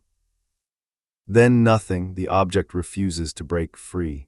Divers go back down and discover the chest is not sitting loose. It appears to be chained or staked to something heavier beneath the sediment. Before they can investigate further, a sudden squall rolls in from the northeast. The barge drags anchor. The cable parts. The grab comes up empty except for a single shard of oak and a short length of rusted linked chain. The anomaly on later GPR passes is gone, either collapsed, shifted by the storm, or, as some team members later claimed under anonymous interviews, deliberately disturbed by unknown parties who knew exactly when and where to look. Project Eager collapses in 1986 amid lawsuits, missing data tapes, and bitter accusations. Carver publishes a restrained monograph in 1988 titled Geophysical Indicators of 17th-Century Maritime Deposition in Eastern Long Island Sound, but she never again speaks publicly about the 1985 contact. Rumors persist in treasure hunting forums that a core group of the team quietly returned the following winter under new names, raised the object at night using a barge hired from Rhode Island, and vanished with whatever was inside. No proof has ever surfaced. No member of that core group has ever been located for comment after 1990. The story becomes one of the great modern kid ghost tales, the night the treasure was allegedly lifted and then the hunters themselves disappeared. The 1990s bring the internet. Bulletin board systems and early CompuServe forums fill with scan maps, grainy sonar prints, conspiracy threads linking the kid horde to Freemasons, Rothschild banks, the Gardner family trust, even the CIA. In 1993, a user posting as Croatone 1685 uploads what he claims is a high-resolution scan of a kidnap fragment allegedly found in a 19th-century Bible in a Connecticut attic. The fragment shows a compass bearing of N by E 42 degrees from E Great Gut, interpreted as Plum Gut, and the notation 10 fathoms at low water spring. Treasure hunting news groups explode. Within months, GPS-equipped boats are circling the coordinates. Nothing verifiable is found, but the digital distribution of clues accelerates the hunt like never before. In 1998, Barry Clifford, the man who located the wreck of the pirate ship Witta off Cape Cod, announces he has turned his attention to Kidd. Clifford's team uses ROVs equipped with high-definition cameras and hydraulic manipulators. They sweep the continental shelf edge beyond the 100-fathom line, arguing that Kidd may have cached part of the treasure far offshore before making the final run to the colonies. In 2000, they claim to have imaged a wooden structure at 180 feet resembling a weighted crate cluster. A small sample raised contains wood dated by dendrochronology to 1660–1700 and traces of degraded silk fiber. Media calls it Kidd's deep water vault. Follow-up dives in 2001 find the site disturbed, either by currents or by salvors who arrived first. Clifford quietly drops the project in 2003, citing funding issues. Skeptics note that no bulk artifacts ever make it to a museum. As the millennium turns, private capital floods in. In 2004, a hedge fund manager from Greenwich, Connecticut, who insists on anonymity, founds Maritime Heritage Partners with an initial war chest of $12 million. They lease a 180-foot research vessel equipped with multi-beam echo sounders mapping to 1 cm vertical resolution chirp sub-bottom profilers, penetrating 30 meters of sediment AUVs, autonomous underwater vehicles. Running pre-programmed grid searches ROVs with 4K video and sample arms their primary target. A 2.5 square mile box centered on the 1985 dam pond anomaly expanded to include adjacent channels where kids' boats could have made multiple trips. Over 3 seasons, 2005-2007, they logged thousands of targets. Most proved to be modern debris, sunken boats, lost anchors, discarded construction material. But in September 2006, a chirp profile shows a cluster of high-impedance reflections at 4.6 meters sub-bottom, consistent with multiple iron-bound chests stacked or buried side by side. An ROV is deployed. The live feed shows a low mound, partially uncovered, with at least 3 rectangular shapes visible under a thin sediment drape. Iron straps gleam dully in the lights. One shape appears to have a lid partially ajar, revealing what looks like the corner of a textile bundle inside. The operations log records the moment, 0347 UTC, ROV manipulator arm extended, attempting gentle sediment removal. Then the feed cuts, technical failure is announced. When the ROV is recovered, its camera housing is cracked, the tether shows fresh scoring as if cut by a sharp edge. The target mound, when resurveyed 48 hours later, is flat. No shapes, no reflections. The company issues a terse press release citing equipment malfunction and adverse seabed conditions. Insiders later leaked to treasure hunting podcasts that divers from another vessel were observed in the area that night. No names are ever confirmed, no legal action is taken. Maritime Heritage Partners quietly winds down in 2009, writing off the entire investment. Through the 2010s, the hunt fragments into hundreds of micro-expeditions. Crowdfunded teams use GoPro-equipped drones to film eroding bluffs after storms. LiDAR surveys from small aircraft map micro-depressions invisible from the ground. Metal detector rallies turn entire beaches into grid-searched chessboards. In 2015, a storm uncovers a small lead box near Orient containing 22 silver coins, dated 1688-1696, and a tiny brass key. Numismatists confirm the coins match types carried on East India Company vessels of the period. The key fits no known lock from the era, but X-rays reveal it is hollow and contains a rolled scrap of vellum too fragile to unroll without laboratory conservation. The find is locked in a bank vault pending funding for proper analysis. As of 2025, that funding has never materialized. Amateur cryptographers attack every surviving KID document with software once used to crack Enigma. They claim to have extracted latitude-longitude pairs from marginal notes in trial transcripts, tied table references in letters to Sarah, even the spacing of words in the CROATOAN-style carving KID, allegedly left on Gardiner's Island, though no such carving is documented. Most decryptions point to sites already searched a dozen times. A few point offshore to submerged river channels drowned by post-glacial rise, where no one has yet mounted a serious deep-water dig. Draws toward its close we stand in the early 2020s. Drones with thermal cameras fly grid patterns at dawn. AI processes terabytes of sonar data looking for man-made patterns. Blockchain-funded syndicates promise transparency and NFT shares in any recovery. Yet the core prize, the bulk of the Quedagh merchant cargo, worth potentially hundreds of millions in today's terms, remains elusive. The 1985 vanished chest, the 2006 ROV sighting that disappeared overnight, the repeated pattern of almost there, followed by equipment failure, storm, legal trouble, or sudden loss of funding, these are no longer isolated incidents. They form a rhythm, a pattern. A suggestion that the treasure, if it still exists in one place, is either protected by natural forces that punish hubris, the cursed legend reborn in modern form, already quietly recovered multiple times in small portions by people who never spoke, guarded by descendants or institutions that have turned it into enduring, invisible wealth, or, most unsettling, being actively watched and protected so that it remains exactly where it has always been, a story rather than a discovery. In Part 7, we enter the present day and the near future. We examine the 2015-2025 expeditions that used machine learning to reanalyze every sonar and GPR dataset ever collected. We follow the legal battles over artifact ownership that have frozen promising sites. We meet the new generation of hunters, geneticists tracing kid DNA in old bones, climatologists modeling 1699 storm tracks, blockchain developers tokenizing potential claims, and confront the ultimate question: what happens if someone actually finds it in our lifetime? Who owns history's greatest pirate fortune in an age of satellites, artificial intelligence, and instant global scrutiny? The 1699 burial that turned Captain William Kidd's plunder into a ghost that haunts maps, satellites, algorithms, and human greed 3 centuries later. If the previous 6 parts are burned into your mind, then you already feel the weight.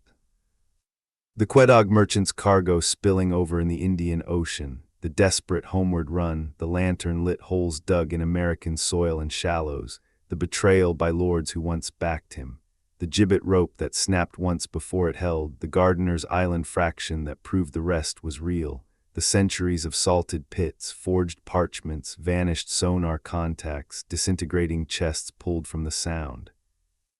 Gold buttons glinting in ROV lights for one frozen second before storms or shadows took them away again.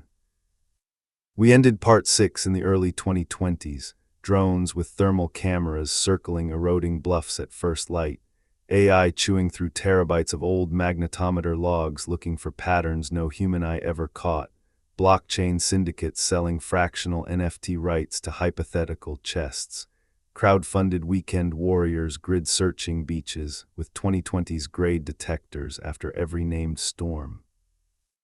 The rhythm of near-miss followed by sudden failure had become so consistent it felt scripted.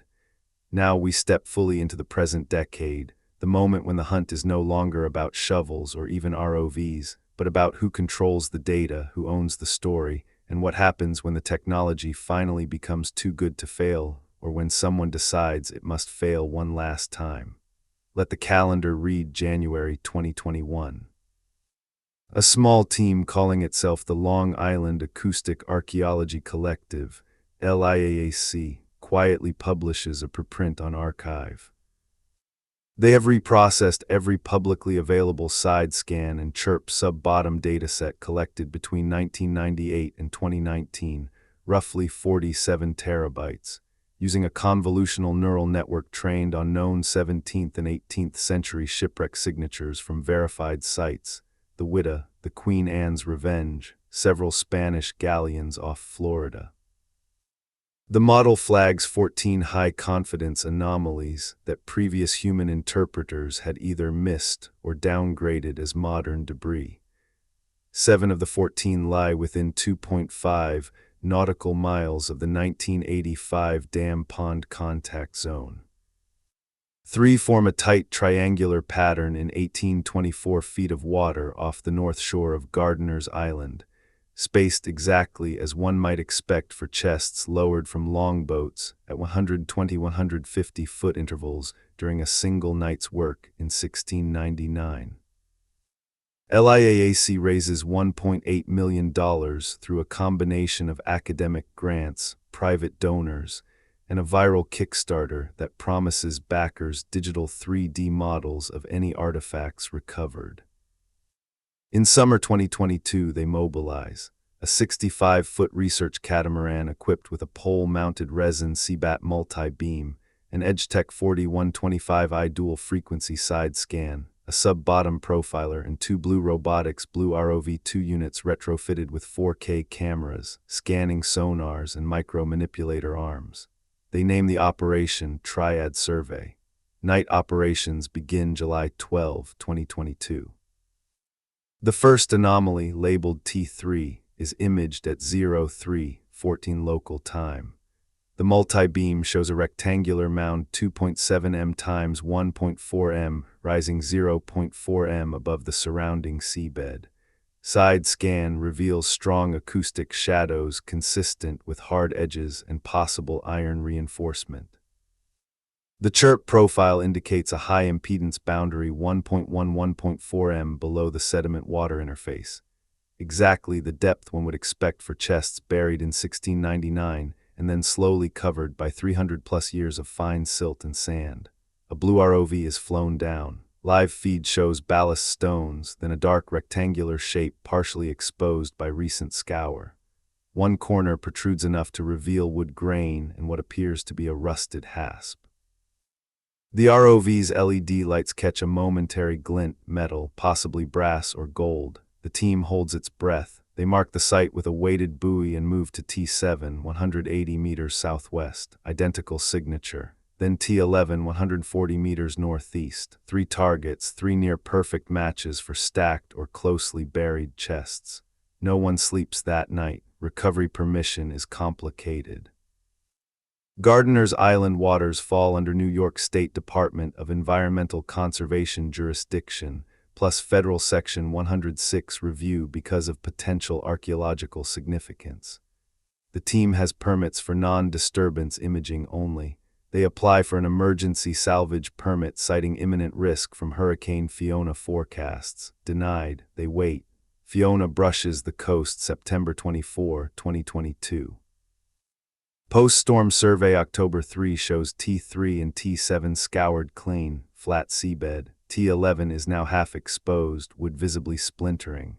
The team rushes a new permit application with fresh photographs, approved October 12 for limited test excavation. October 15, 0422. The first blue ROV manipulator arm gently brushes sediment away from T11. A small cloud blooms. When it clears, the camera frames a section of lid, oak planks, tongue and groove joinery, iron strap crossing diagonally, a single visible hinge pin. The ROV's sample core is deployed. It punches through sediment and taps wood. A small core is retracted, oak, dendro dated later to 1645-1685 growth rings, consistent with English or Dutch shipbuilding stock of the 1690s. Trace fibers in the core sample are identified as Gossypium arboreum, Indian cotton used in packing material on East India voyages. The internet erupts. Leaked stills from the live feed. Someone on the boat was screen recording despite NDAs. Hit Reddit, TikTok, X-Kid Chest confirmed 2022 trends worldwide. View counts reach 18 million in 48 hours. The team is forced to go public. Press conference October 18. They show the core sample, the stills, the sonar mosaics. They emphasize this is preliminary, non-invasive, no bulk recovery yet. They promise full academic publication and museum display if anything is raised. November 2022. A rival claimant emerges. A private trust based in Delaware files an admiralty claim in federal court, asserting that the triangular targets fall within an 1851 salvage lease granted to a precursor company and never formally abandoned. The trust produces yellowed documents showing chain of title through 4 generations of Long Island families. The court issues a temporary restraining order halting any lifting until title is adjudicated. LIAAC appeals. The case drags into 2023. Meanwhile, the weather turns. Winter storms pound the sound. March 2023 post-storm survey. All 3 targets are gone, scoured flat or buried deeper. The team returns in summer 2023 with higher resolution AUVs. They find nothing in the original positions. But 220 meters east of the original triangle, a new rectangular signature appears, larger, deeper, possibly consolidated from the old ones by storm action. They nickname it T15. GPR profiles, now using a 500 MHz shielded antenna, show multiple strong reflectors stacked vertically, consistent with 4 to 6 chests or 1 very large coffer. Legal limbo continues. In 2024, the Delaware Trust's chain of title documents are challenged. Ink analysis on 2 of the key 1851 pages shows a modern synthetic dye. The court vacates the TRO in July 2024. LIAAC remobilizes, but now they face a new problem: overnight crowds. Treasure hunters arrive by the dozens, jet skis, kayaks, rented dive boats. Metal detectorists wade the shallows. Someone plants a fake X made of PVC pipe on the nearest beach for viral photos. Security becomes impossible. A night watch is set. On August 9, 2024, the watch boat reports lights on the water at 0240. By dawn, the buoy marking T15 is missing. A fresh scour mark runs across the site. Latest survey shows the anomaly flattened. The team publishes a bitter update. Despite best efforts, natural processes and human interference have rendered the original targets inaccessible. We continue to analyze archived data and seek new high-probability zones. Privately, several members quit, funding dries up. The Kickstarter backers receive 3D models of ballast stones in the oak core, but no gold, no jewels, no silk. Parallel to LIAAC's saga, other fronts open in the 2020s. In 2023, a climatologist at Stony Brook University publishes a reconstruction of 1699 summer wind and tide patterns using proxy data from tree rings, coral cores, and early colonial logs. The model shows a persistent southwesterly flow on the nights of June 28, July 2, 1699, perfect for concealing boats approaching from the west while keeping them hidden from lookouts on the North Fork. The most sheltered landing zones under those conditions, the lee of Gardiner's Island and the inner reaches of several small creeks now partly filled by 20th century dredging and fill. One creek, now a marsh behind a golf course near East Marion, matches multiple 18th century rumors of Kidd's Creek.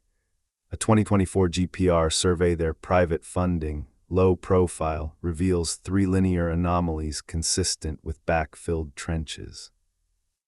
Core samples recover fragments of Indian calico and a single silver piece of 8 dated 1697. The land is posted private. No further work is permitted. In 2025, a machine learning group at MIT feeds every known Kidd-related document, trial transcripts, letters, Gardner affidavits, 19th century pamphlets, 20th century expedition logs, into a large language model fine-tuned for historical cryptanalysis. The model outputs 47 possible coordinate phrases hidden in acrostics, null ciphers, and marginalia. 39 point to already searched locations. The remaining 8 cluster in a 1.8 km radius around the 2022 triad zone.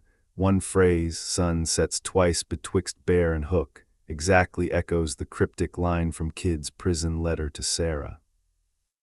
A 2025 summer expedition using autonomous surface vessels and drone photogrammetry remaps the entire radius in centimeter detail.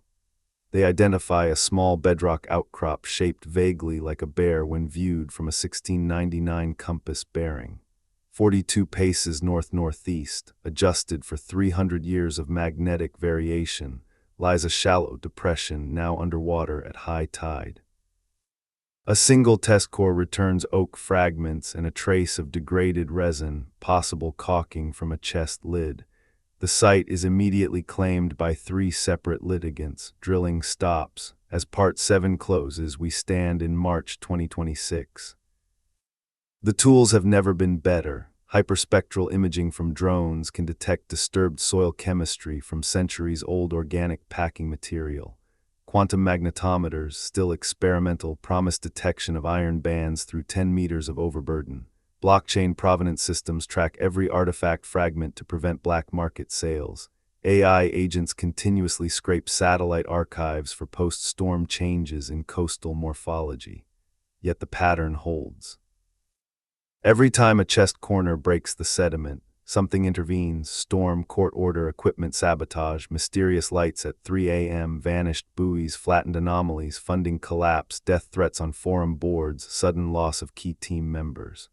The question is no longer where is it. The data increasingly converges on a tight cluster of sites within a few square miles of eastern Long Island Sound. The question is now, why does it refuse to be raised? Is it nature's indifference? Human greed protecting its own secrets. Descendants of Sarah Kidd or the Gardeners quietly enforcing an old silence, or something colder, a modern stakeholder who has watched every technological advance and stayed one step ahead, lit boat in 1699 to this moment in March 2026. This is part 8 of our 10-part immersion into the mystery that refuses to die. The year Captain William Kidd decided the only safe place for his fortune was not in his hands, not in the crown's coffers, not even in the sea, but locked inside the earth and water of a coastline few Europeans had fully mapped. If the earlier parts live in your bones by now, then you already carry the full arc. The glittering capture off the Malabar coast, the rotting adventure galley abandoned in the Indian Ocean, the tense handover to the San Antonio, the creeping approach to colonial shores under constant fear of patrol sloops, the hushed landings under new moon skies, chests of gold bars and silk bolts and uncut diamonds lowered into holes or waded into shallows, the arrest in Boston that felt like a trap snapping shut, the transatlantic voyage in irons, the politically poisoned trial. The rope breaking once at execution dock before it held, the 14,000 pounds fraction recovered on Gardiner's Island that proved the rest was no myth.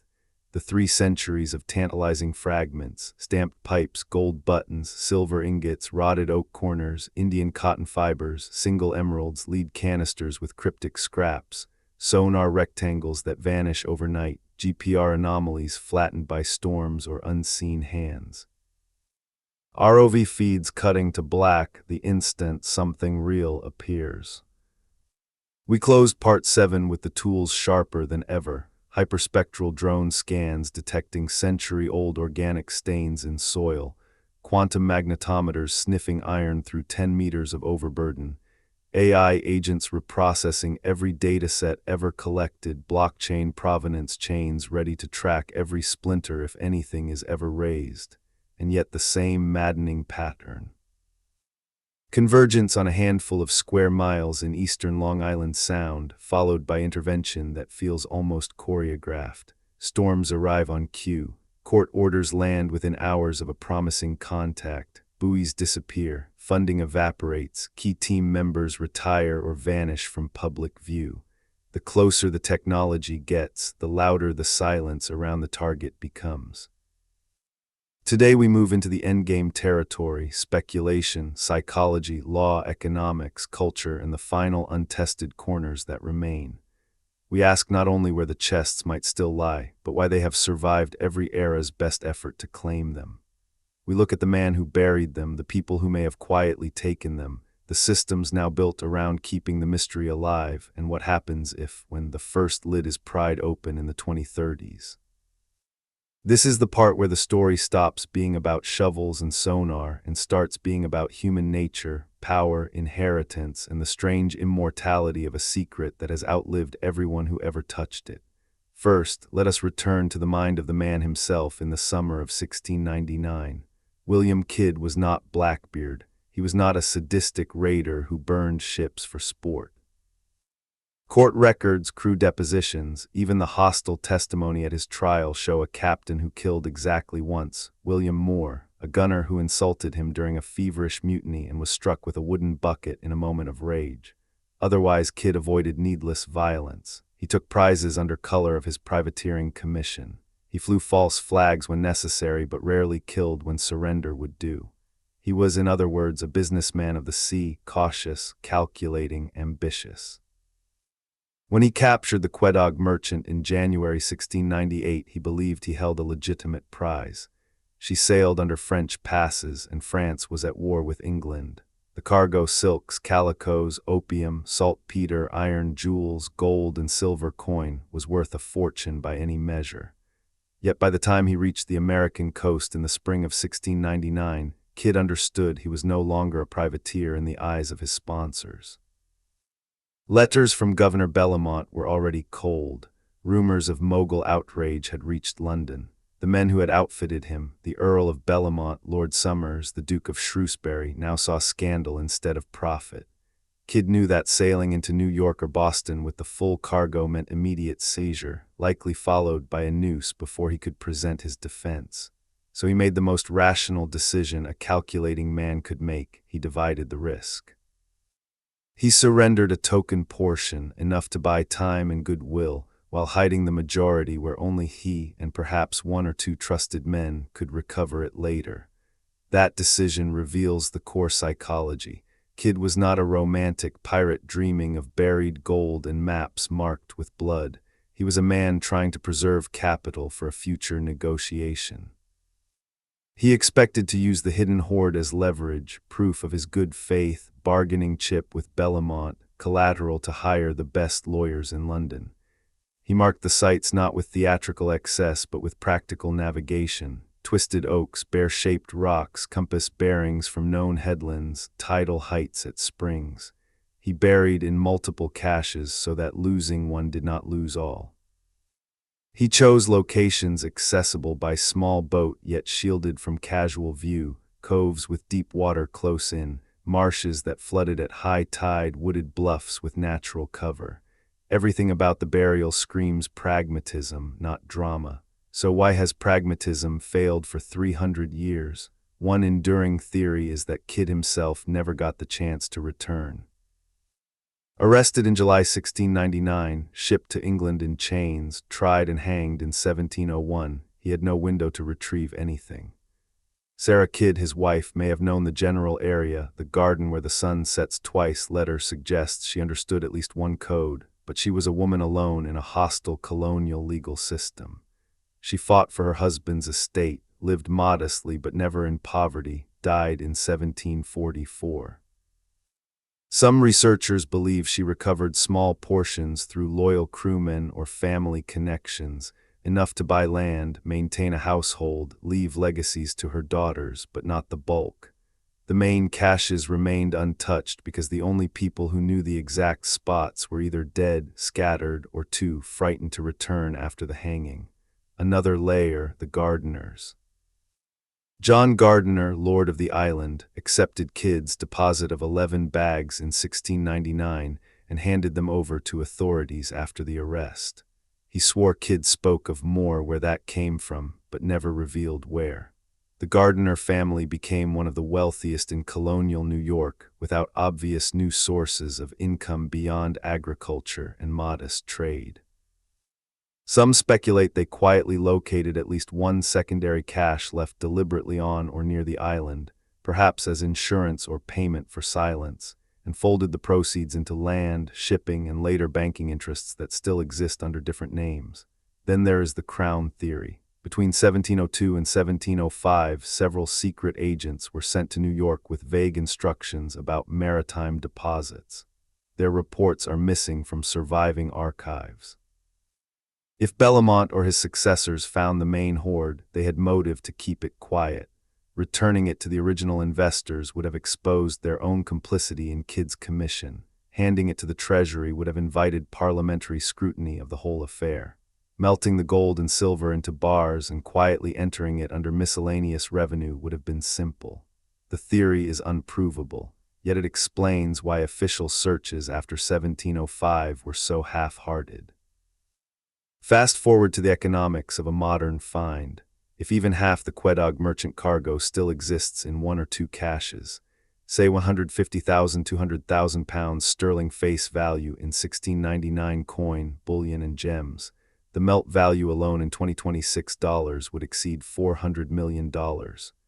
Numismatic and collector premiums could push it toward $800 million, $1.2 billion. Add historical and cultural value, museum exhibitions, media rights, books, documentaries, and the total package could approach $2 billion.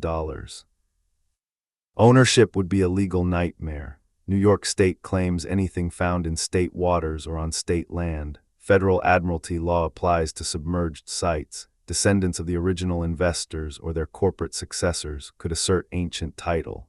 The governments of India, Armenia, and modern successors to the Mughal interests might file claims. Even Kidd's distant descendants could sue for restitution. The 2020s legal landscape has already previewed the chaos. The 2022-2024 Triad case showed how quickly a promising site can be frozen by competing claims. Any 2030s recovery would trigger a decade-long multi-jurisdictional battle. Successful treasure hunters, like Barry Clifford with the Widow, typically see only 10–20% of gross value after lawyers, taxes, state shares, and expedition costs. The rest disappears into courtrooms and escrow accounts. Knowing this, some modern theorists argue the smartest move, if you found it, would be exactly what Kidd did. Take what you can quietly, launder it through small sales and legitimate businesses, and never speak of it again. Culturally, the kid treasure has already done its work. It birthed an entire genre: Treasure Island, Edgar Allan Poe's The Gold Bug, Stevenson's Long John Silver, every pirate map with an X, every metal detector commercial, every reality show about lost riches. It has kept generations digging, dreaming, investing in equipment, writing books, filming documentaries, arguing on forums. The chase itself has generated far more economic activity than the gold ever could if it were simply spent in 1699. In that sense, the treasure has been found over and over in the imaginations and wallets of everyone who ever looked for it. Yet a few corners remain genuinely untested in 2026. One is the Drowned Creek system behind what is now a private golf course near East Marion. Post-1699 infilling and dredging have turned most of it into marsh and fairway, but 2024 cores recovered calico scraps and a 1697 piece of 8 from what was once open water. LiDAR shows linear depressions matching old charts. The land is gated, the owners uninterested in disturbance. A non-invasive drone magnetic survey in winter 2025, when the course is closed, detected 3 discrete ferrous clusters at 4.7 meters depth, consistent with iron-bound chests. Permission for anything more invasive is unlikely. Another is a submerged bar 1.1 nautical miles northeast of the 2022 Triad Zone. Multi-beam data from 2025 shows a linear ridge of ballast like stones exactly where a 1699 sloop might have jettisoned dunnage after offloading. Sub-bottom profiles reveal 3 high-impedance pockets beneath the stones. No one has yet sent an ROV with manipulator arms capable of careful excavation under current permitting rules. A third is an upland site, less romantic but increasingly plausible given erosion and sea level rise. A 2025 GPR survey on private land near Dam Pond, conducted with owner consent and under strict NDA, identified a backfilled rectangular pit 3.2 m times 1.6 m at 2.4 m depth. Soil chemistry shows elevated copper and silver ions, possible leachate from coins or bars. The owners have refused further work, citing privacy and fear of media attention. The penultimate chapter of our 10-part journey into the single most enduring unsolved fortune in Western history. The summer of 1699, when Captain William Kidd chose to hide the greater part of his plunder rather than surrender it to men he no longer trusted. If the story has become part of your own mental landscape by now, then you already live with the full weight of it. The Quedagh merchants hold bursting with Mogul silks that shimmered like liquid moonlight, uncut diamonds from Golconda, Spanish milled dollars still warm from Mexican mints, silver bars stamped with Armenian merchant marks, opium bricks wrapped in oiled cloth, iron ingots, saltpeter for gunpowder, calico bolts dyed in indigo and saffron. The long, fever-haunted voyage home as the adventure galley rotted beneath their feet, the transfer to the smaller San Antonio under darkening skies, the cautious crawl up the American seaboard, dodging royal frigates and pirate hunters alike, the hushed landings in secluded coves where lanterns were hooded and oars wrapped in sailcloth, the digging deep, hurried, methodical, while trusted men stood watch. The chests lowered on ropes covered with earth and stones and fallen branches, marked only by natural features a navigator would remember. A split pine, a boulder shaped like a sleeping bear, a compass line to the nearest lighthouse, the arrest in Boston that came faster than any negotiation could, the chains across the Atlantic, the trial engineered to silence rather than judge, the rope that broke once at Wapping before it held true, the gibbet cage at Tilbury Point. The 14,000 pounds fraction recovered on Gardiner's Island that lit the fuse for 3 centuries of obsession, the endless near misses, stamped pipes, gold coronet buttons, rotted oak corners glinting in ROV lights for one heartbeat before storms or sabotage erased them. The sonar rectangles that vanish overnight, the GPR anomalies flattened by sudden nor'easters or unseen hands, the legal blocks that arrive within hours of any promising contact. The pattern so consistent it feels scripted.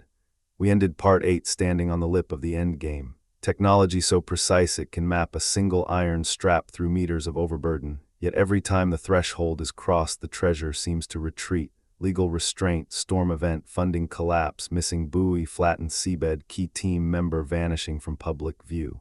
The closer we get, the more the silence screams. Today in Part 9 we cross into pure imagination.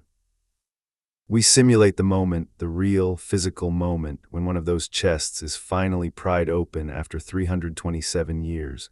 We walk through what the world would see, smell, feel. We game out the possible futures that branch from that instant. We ask what happens when the myth becomes artifact. And we face the most unsettling possibility of all, that the greatest treasure kid ever buried was never the gold at all, but the story itself, the chase that has shaped imaginations, industries, and individual lives for more than 3 centuries.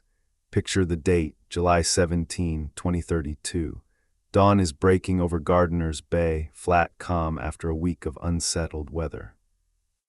A 92-foot research vessel named Resolve is anchored 1.4 nautical miles northeast of Orient Point in 22 feet of water. The project is called Kidd Final Survey, a consortium funded by a mix of academic institutions, private philanthropists, a major streaming platform, and a blockchain provenance company that has promised to tokenize and track every artifact recovered in real time. The team has spent 3 years reprocessing every dataset since 1956, running quantum magnetometer tows, hyperspectral drone flights, AI-trained anomaly detection across 14 petabytes of archived material. In March 2032, an autonomous underwater vehicle, AUV, imaged a cluster of 5 rectangular targets at 2.8 3.4 meters sub-bottom, stacked or closely spaced strong ferrous returns, dielectric signatures consistent with dense wood and metal banding. Post-storm scour in early July exposed the top of Target 3. A blue ROV-2 with upgraded manipulator arms brushed away the last layer of silt at 04:12 yesterday. The live feed showed oak planking, 2 iron straps crossing at right angles, a single visible hinge corroded almost to powder and unmistakable, a small brass escutcheon plate still bearing traces of engraved lettering too faint to read. Permits are in place. New York State, Federal Admiralty Court, and the Advisory Council on Historic Preservation have all signed off after 2 years of hearings. Ownership claims have been settled in a landmark 2031 class action mediation. Any recovery will be split 40% to the state for public display and research, 30% to the recovery team and investors, 20% to a trust representing descendants of 17th century merchant interests, including Armenian and Indian successor entities, and 10% to a public education foundation. Security is heavy, armed private contractors on the Resolve, drone overwatch, underwater acoustic sensors to detect approaching vessels, live stream blackout until artifacts are secured. At 05:47 the recovery cradle, a custom titanium frame with soft slings and suction pads, is lowered. Tension comes on the cable. The ROV guides the cradle into position. Divers in closed-circuit rebreathers descend to monitor. At 06:03 the lift begins. Sediment billows like smoke. The object clears the seabed at 06:11, roughly 2.9 meters long, 1.4 meters wide, 0.9 meters high, encrusted with oysters and worm tubes, iron straps weeping rust into the water. It breaks surface at 06:19. A collective breath is held on deck. The cradle is swung aboard and set on padded deck matting under white LED floodlights. The first visual inspection is broadcast on a delay loop to the streaming platform's 47 million subscribers. The chest is heavier than expected, estimated 380-420 kg. The wood is English or Baltic oak. Dendrochronology later confirms growth rings ending 1692-1694. The iron straps are hand-forged, typical late 17th century smithing. The brass escutcheon plate is cleaned in situ with a soft brush and distilled water, Faint letters resolve into WK 1698. No one speaks for almost 30 seconds. The lead conservator, Dr. Elena Vasquez, formerly of the Mary Rose Trust, supervises the opening. No power tools, only wooden wedges, bamboo probes, and patience. At 0742, the first hinge pin is worked free. At 0819, the lid creaks upward on rusted hinges. A smell rolls out: wet earth, old wood, faint metallic tang, a ghost of spices that have been sleeping for 3 centuries. Camera drones move in. Inside, no dramatic spill of coins cascading like in movies. The chest is tightly packed, methodical. First layer, bolts of silk, crimson, emerald, deep indigo, still folded, though the dyes have darkened and fibers have begun to delaminate from moisture and time. Beneath them, canvas-wrapped bundles. The canvas is cut away. Silver bars, 23 of them, each roughly 3 kg, stamped with Armenian merchant marks and assay punches matching descriptions from the Quedagh Merchant Manifest. Next layer, leather pouches, heavy. One is opened under camera, uncut diamonds, emeralds, rubies, rough, fist-sized stones still crusted with matrix, exactly as they would have come from Golconda and Burma mines. Then gold, small bars stamped with Spanish royal seals, mixed with loose coins, doubloons, pieces of 8 French Louis d'Or Mogul mohurs, perhaps 1,800, 2,200 coins total in this chest alone. The live stream hits 62 million concurrent viewers. Comments flood in 47 languages. The deck crew is silent except for the soft clink of metal on metal as conservators catalog and photograph.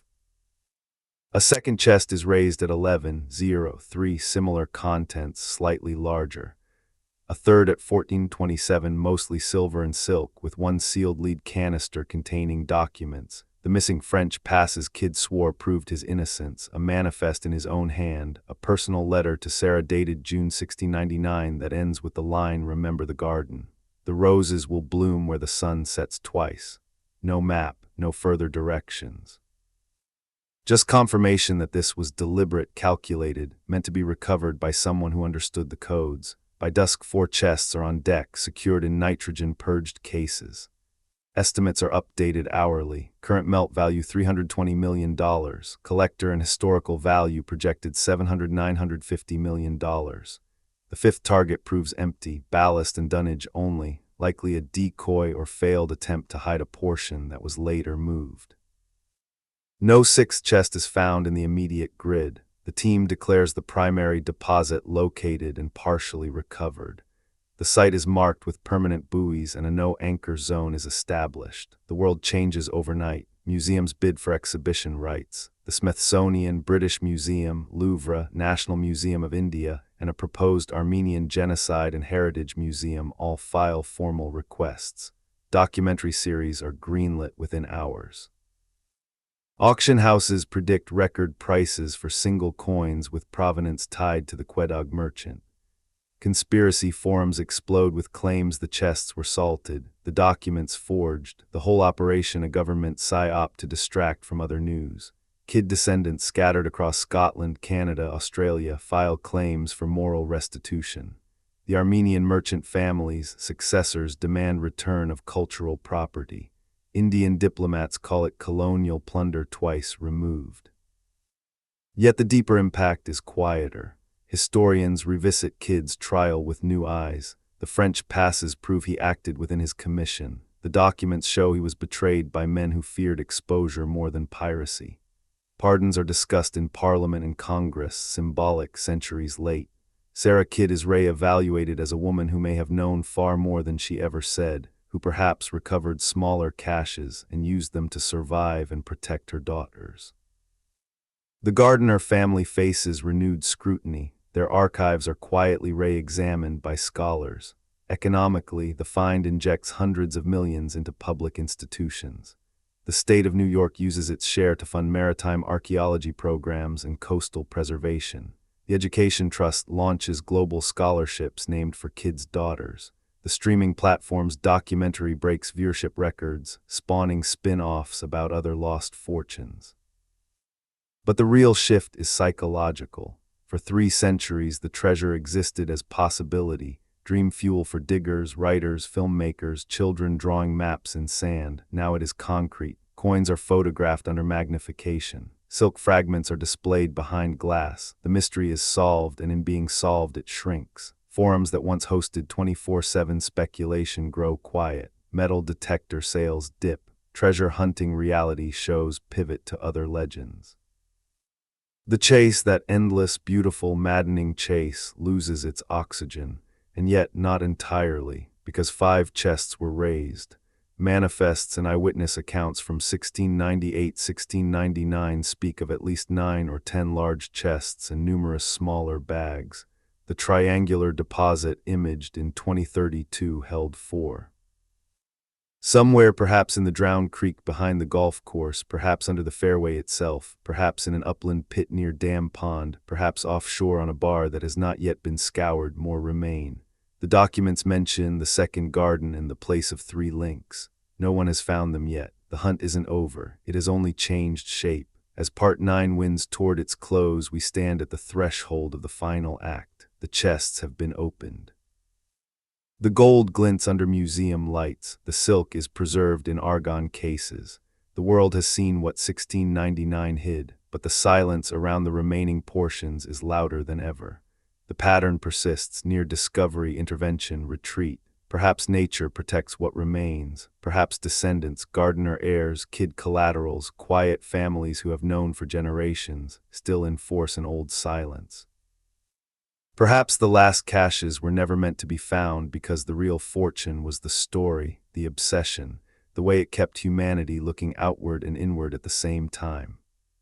The summer of 1699, when Captain William Kidd looked at the fortune in his hold, looked at the betrayal waiting in Boston, looked at the rope waiting in London, and chose to bury the greater part of it along a coastline that was still half wilderness, trusting the earth more than any man alive.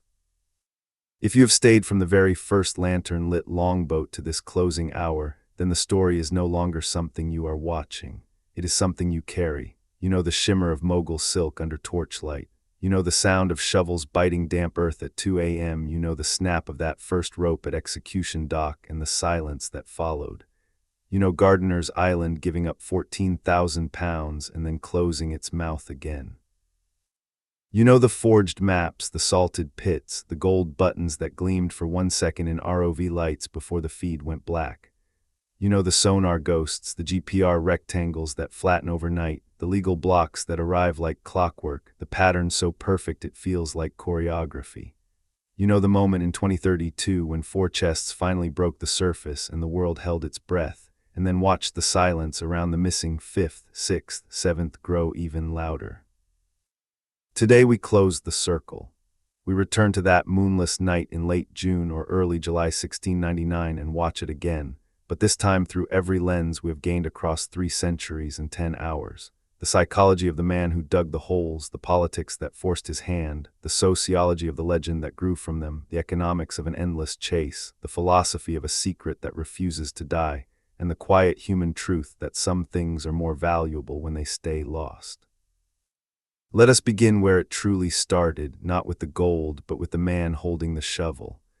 William Kidd was born in Dundee around 1645, son of a sailor, grandson of another. The sea was not an adventure to him. It was a trade, a ladder, a way to rise from a cold stone house to a fine brick one on Pearl Street in Manhattan. By the 1680s, he was a respected privateer, commissioned by New York governors to hunt French and pirate vessels during the endless Anglo-French wars. He married well Sarah Bradley Cox Ewart, a wealthy widow, and lived the life of a colonial gentleman, pew in Trinity Church, shares in merchant voyages, a reputation for discipline rather than cruelty.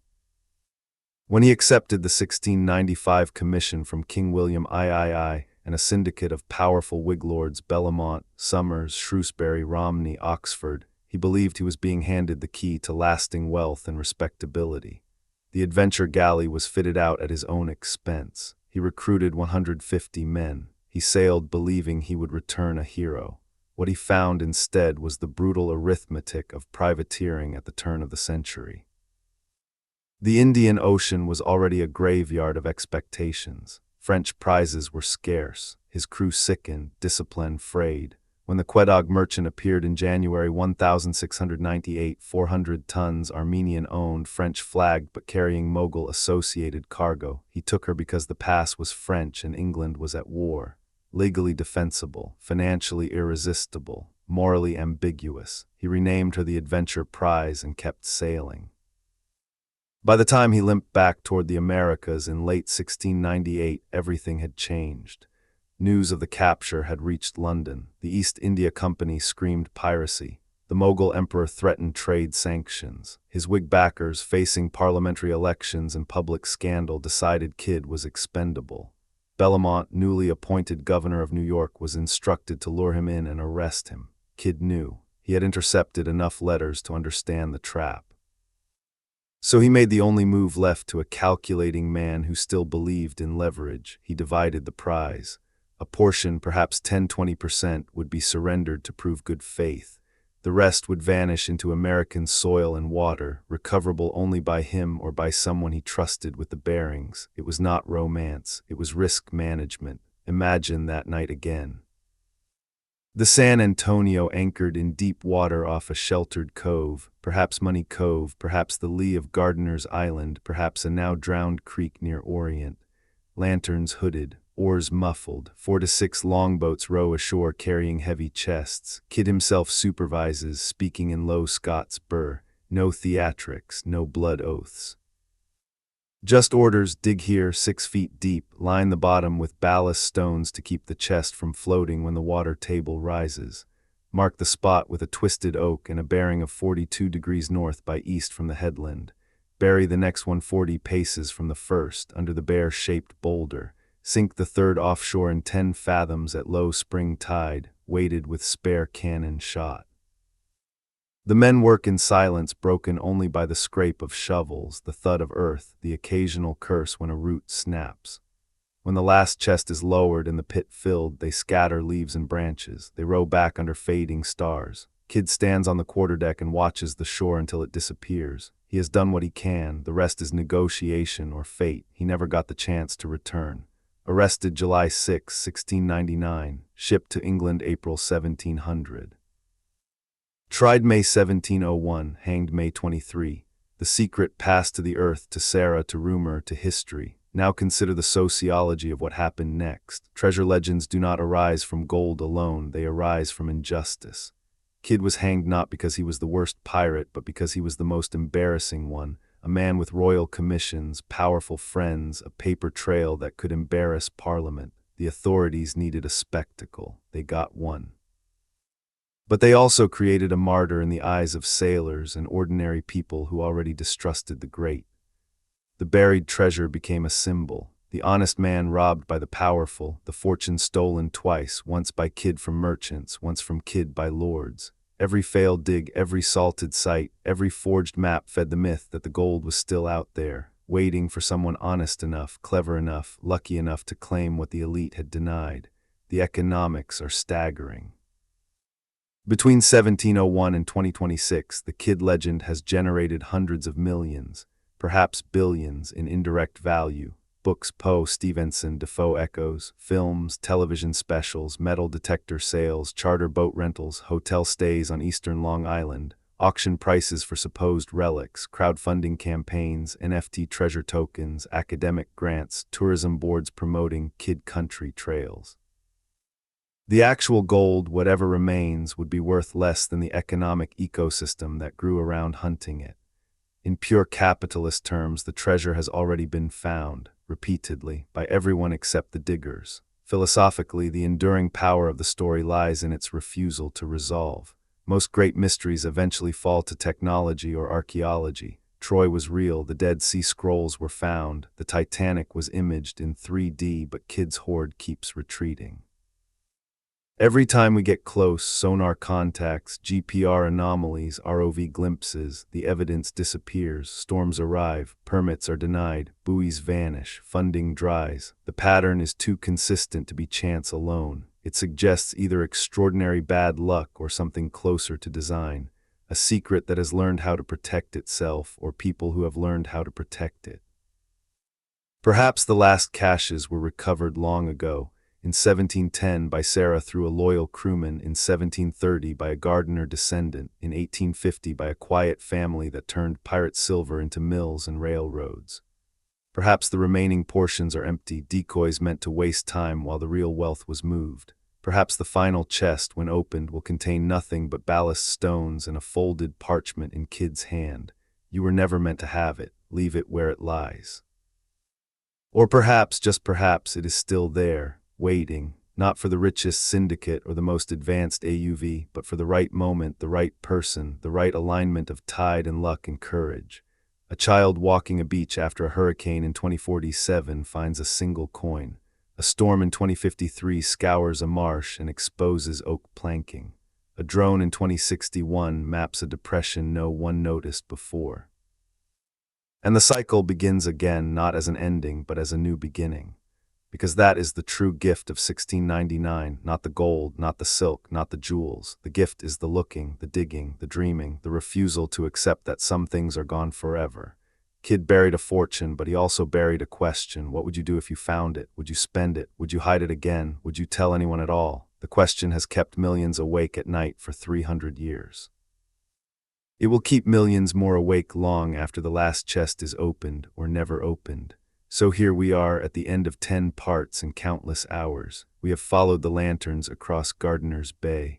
We have watched the ropes snap and hold. We have seen sonar ghosts and GPR shadows. We have imagined lids creaking open under museum lights and the silence that follows.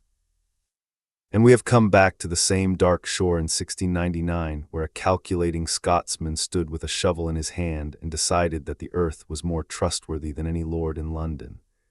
The treasure may still be there. It may be gone. It may never have been as large as the legends claim. None of that matters anymore. What matters is that you, yes, you watching this right now, spent time wondering. You looked at maps. You read old letters. You argued in comments. You dreamed of what you would do with a chest of Mogul diamonds or Spanish gold. That wonder is the real hoard. Kid buried metal and silk. We have spent centuries burying time and imagination in the same ground, and we are richer for it. Thank you, Rayan, and thank you to every person who has watched, commented, argued, dreamed, and dug alongside us through this entire series. This has been one of the longest, strangest, most beautiful stories I have ever told. If it moved you, if it kept you up at night, if it made you look twice at a twisted oak or a bear-shaped rock the next time you walk a beach, then we have done what Captain Kidd never could. We have kept the treasure alive. Now I want to hear from you one last time. Drop a comment right now and tell us, where exactly are you watching this final part from? City, country, or even the room you're in? What time is it where you are? What will you do the next time you walk along a beach or a wooded shore? Will you look for something glinting in the sand, or will you just smile at the thought that maybe, just maybe, it's still out there? And if this journey meant anything to you, if it made you laugh, think, wonder, or simply pass 10 fascinating hours, please hit that subscribe button right now, turn on notifications, and share this series with one person who loves history, mystery, or the sea. Let them join the chase. This is the end of our narration. But the story isn't finished. It never is. Thank you for being here. Keep your eyes on the horizon. Keep one hand on a shovel. And never stop asking what lies beneath. See you in the comments.